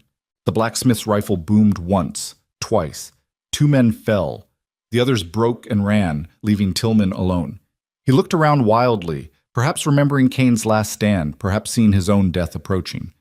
"Surrender!" Morrison called. "It's finished!" Tillman's scarred face twisted in rage. He raised his gun toward the boarding house, toward the window where Maggie stood, visible with the journal. One last act of spite, to kill the woman who'd exposed Nash's betrayal. 3 rifles fired simultaneously, Jack's, Morrison's, and Johansson's. Tillman jerked like a marionette with cut strings, his shot going wild, shattering a window nowhere near Maggie. He fell forward into the dust of Main Street, twitched once, and was still. The silence that followed was deafening. After hours of gunfire, screams, and chaos, the sudden quiet felt wrong, unnatural. Then someone started crying, whether from relief, grief, or exhaustion, Jack couldn't tell. Maybe all 3. "Medics!" "Doctor." Brennan's voice cut through the shock. "I need anyone who can hold a bandage." The aftermath was its own kind of battle. Wounded to tend, fires to fight, prisoners to secure. The church had been saved, the fire controlled before it could spread to where the elderly and children sheltered. 3 defenders were dead, 8 wounded, but considering they'd faced 40 attackers, it was almost miraculous. Nash required medical attention, but would live to stand trial. His employers, those shadowy figures he'd threatened them with, would have their own reckoning when the journal's contents became public. Morrison had already telegraphed its highlights to federal prosecutors in Denver and Washington. As sunset painted the damaged town gold and crimson, Jack found Maggie sitting on the boarding house porch, the journal in her lap, staring at nothing. He sat beside her, winced as his burned hands protested. "Let me see," she said, taking his hands gently, examining the blisters. "You idiot!" Jumping on a burning wagon. It worked. It was insane, but she was smiling through her tears. "Brave and insane, and exactly what you would do." "We won," he said. "It's over." "Is it?" She looked at the journal. Nash was right about one thing. We've made powerful enemies. They'll come for us. Maybe not today or tomorrow, but eventually. Jack took the journal from her, walked to where the town was gathering in the street. Morrison was there, his deputies, Johansson, Thomas, the Carlyles, the miners, everyone who'd fought and survived. "This belongs to all of us," Jack said, holding up the journal. "The question is what we do with it." "Burn it," someone suggested. "Destroy the evidence, let sleeping dogs lie." "Publish it," Thomas countered. "Every newspaper in the territory. Let everyone know what these men did." "That's declaring war on some very powerful people," Morrison warned. "We've already won one war today," Johansson rumbled. "What's another?" They debated as darkness fell and lanterns were lit. Finally, Maggie spoke up. "Why not both?" Everyone turned to her. "We publish parts of it," she explained. "The crimes that need justice, murders, theft, extortion. But we hold back the rest, the names of the biggest players, the deepest corruption. That becomes our insurance. They leave us alone. We leave them alone." "Mutually assured destruction," Morrison said thoughtfully. "It could work." "It's not justice," Thomas protested. "No," Jack agreed, "but it's survival. And sometimes that has to be enough." They voted, and Maggie's proposal won. Morrison would take the journal, make copies, distribute them strategically. The worst criminals would face justice, but the larger network would be left with a sword hanging over its head. Behave, or the rest gets published. As the crowd dispersed to tend wounds and assess damage, Jack and Maggie returned to the boarding house.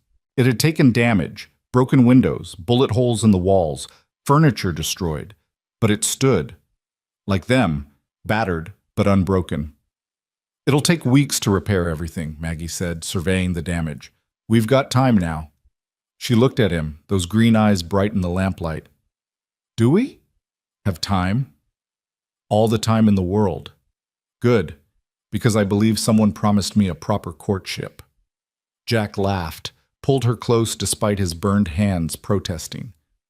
"That was before you saved my life by exposing Nash's betrayal. Before you stood at a window making yourself a target to give us an advantage. Before you proved you're the bravest woman I've ever known." "Does that mean the courtship is off?" "Hell no, just means I need to up my game. Can't court an ordinary woman in ordinary ways when she's extraordinary." She kissed him then, long and deep, tasting of gunpowder and hope. When they parted, she was smiling. 8 days, Jack Hollander. 8 days to go from stranger to whatever this is. "This is the beginning," he said. "Everything else was just prologue." Morrison appeared in the doorway, coughing diplomatically. "Sorry to interrupt, but there's something you should know. Those reinforcements from Denver? They'll be here in 3 days, along with a federal judge who wants to personally thank the town that stood up to Kane's network." 3 days, Maggie sighed. "The place is a wreck." "Then we'd better get to work," Thomas said, appearing with the Carlyles and several others. "This is our town.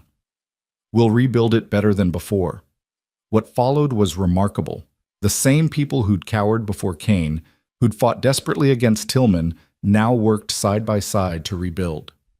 The general store owner, despite losing his building, organized supplies. The miners who'd come to fight stayed to help rebuild. Even Maria Sandoval sent men with lumber and supplies, her way of investing in the town's future. 3 days later, when the federal troops arrived with Judge Harrison, they found Red Rock Gulch transformed. Not just repaired, but renewed. The school had been rebuilt, larger than before. The boarding house stood proud with fresh paint and new windows. Even a sheriff's office had been constructed, with Thomas Garrett temporarily appointed until proper elections could be held. Judge Harrison was a small man with sharp eyes who listened intently as Morrison presented the evidence from the journal. Nash, recovered enough to travel, was taken into federal custody along with several captured outlaws. The judge promised swift justice and ongoing federal protection for the town. "You've done something remarkable here," he told the assembled townspeople. "You've proven that ordinary citizens can stand against extraordinary evil. The whole territory will be watching Red Rock Gulch."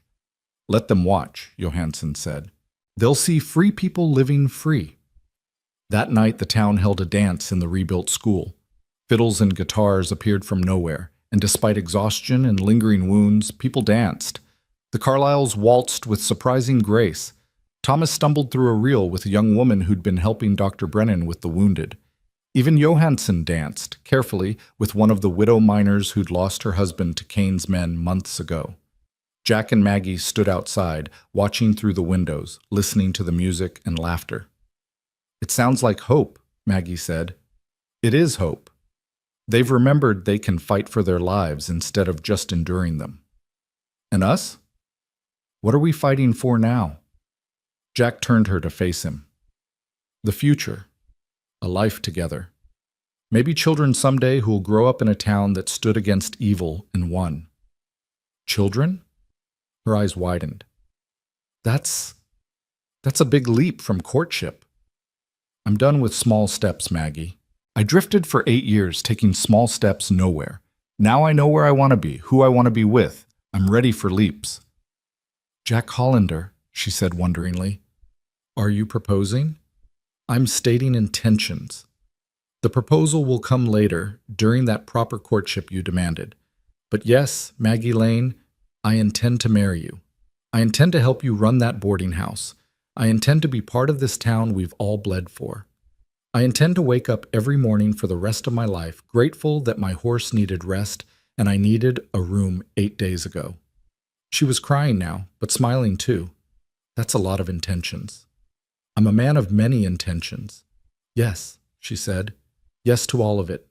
Yes to the courtship and the marriage and the future and the children and every impossible, wonderful thing you're promising. They kissed as the music swelled inside, as the town they'd saved celebrated its salvation. When they parted, Jack saw Morrison approaching with a telegram. "Bad news?" Jack asked. "Depends on your perspective. The Army's offering you a commission, Jack. Major, working with the federal marshals to clean up the rest of Kane's network. Good pay, prestige, a chance to finish what we started here." Jack didn't hesitate. "Thank them, but no." "I've got everything I need right here." Morrison smiled. "I figured you'd say that. Had to ask, though." He handed the telegram to Jack. "This one's more interesting. From Maria Sandoval." Jack read it aloud. "The gringo and his widow have earned my respect. Their town is under my protection. Anyone who troubles them troubles me. Also, wedding gift forthcoming when appropriate. I expect an invitation." Maggie laughed. "A bandit queen at our wedding." "Our wedding?" Jack asked. "I haven't properly proposed yet." "Details," she said, waving dismissively. "We both know how this ends." "How's that?" "Happily, against all odds, against all logic, happily." They went inside to join the dancing, and the town welcomed them with cheers and raised glasses. Thomas had prepared a speech about courage and community, but got too emotional to finish it. Johansson recited another poem in Swedish, this one obviously about love based on his gestures toward Jack and Maggie. The Carlyles sang a duet that was off-key but heartfelt. As midnight approached and the celebration wound down, Jack stood with his arm around Maggie, looking at these people who'd become family in just 8 days. They'd started as strangers brought together by circumstance and danger. Now they were a community forged in fire, bonded by shared sacrifice and victory. "Was it worth it?" Maggie asked quietly. "All the violence, the death, the pain?" Jack thought about the question seriously. 3 defenders dead, others who'd carry scars forever. The town damaged, some buildings destroyed completely. The trauma that would haunt dreams for years to come. But also freedom from tyranny, justice for crimes long ignored. A town that had rediscovered its courage, and 2 lonely souls who'd found each other in the midst of chaos. "Ask me in 50 years, he said finally, when we're old and gray sitting on that porch, watching our grandchildren play in a town that's free because people were brave when it mattered." 50 years, she mused. "That's a long time to wait for an answer." "Good thing we've got time now." "All the time in the world," she agreed, echoing his earlier words. The last dancers were leaving, the school emptying out. Tomorrow would bring new challenges. The town needed permanent law enforcement. The damaged buildings needed repair. The trauma of the battle needed healing. There would be disputes over property damaged in the fighting, debates over how to move forward, the 1,000 small conflicts that came with people living together. But tonight, in a school that had risen from ashes, in a town that had found its backbone, with a woman who'd shown him what worth fighting for looked like, Jack Hollander was exactly where he belonged. "Ready to go home?" Maggie asked. Home. The boarding house with its bullet holes and new windows, its memories of violence and hope, its rooms that would soon fill with new boarders drawn by the story of the town that stood up to outlaws and won. "I've been home since the moment you opened that door 8 days ago," Jack said. "Just took me a while to realize it." They walked through the quiet streets, past the barricades that would be removed tomorrow, past the graves that would be visited and honored, past the buildings that would be rebuilt stronger than before. Behind them, the school's lights went out one by one as the last celebrants headed home. Above them, stars wheeled in their eternal dance, indifferent to human struggles but somehow blessing them anyway. The same stars Jack had watched as a drifter, running from his past. Now he watched them as a man with a future, with a purpose, with a love that had bloomed unlikely as a desert rose. At the boarding house door, Maggie paused. "Jack? What you said about children earlier. Too soon to discuss." "No. I want you to know that I want that too. All of it. The whole impossible dream of a normal life after all this abnormal violence. Then we'll build it. Day by day, board by board, if necessary. Together. Together." They went inside, leaving the night to settle over Red Rock Gulch like a benediction. The town slept peacefully for the first time in years, no longer afraid of the morning, no longer cowering from tyrants. It had been tested and had not broken. Its people had been challenged and had risen to meet that challenge. And in a boarding house at the end of Main Street, two people who'd found each other in the midst of chaos prepared to build something beautiful from the ashes of what had been destroyed. Not just a life together, but a symbol of what was possible when people chose hope over fear, love over loneliness, courage over capitulation. 8 days ago, Jack Hollander had ridden into Red Rock Gulch, seeking nothing but a bed for the night. 8 days later, he'd found everything he never knew he was looking for. The drifter had become a defender, the defender had become a citizen, and the citizen had become something even more. A man with roots, with purpose, with love. The transformation was complete, but the story was just beginning.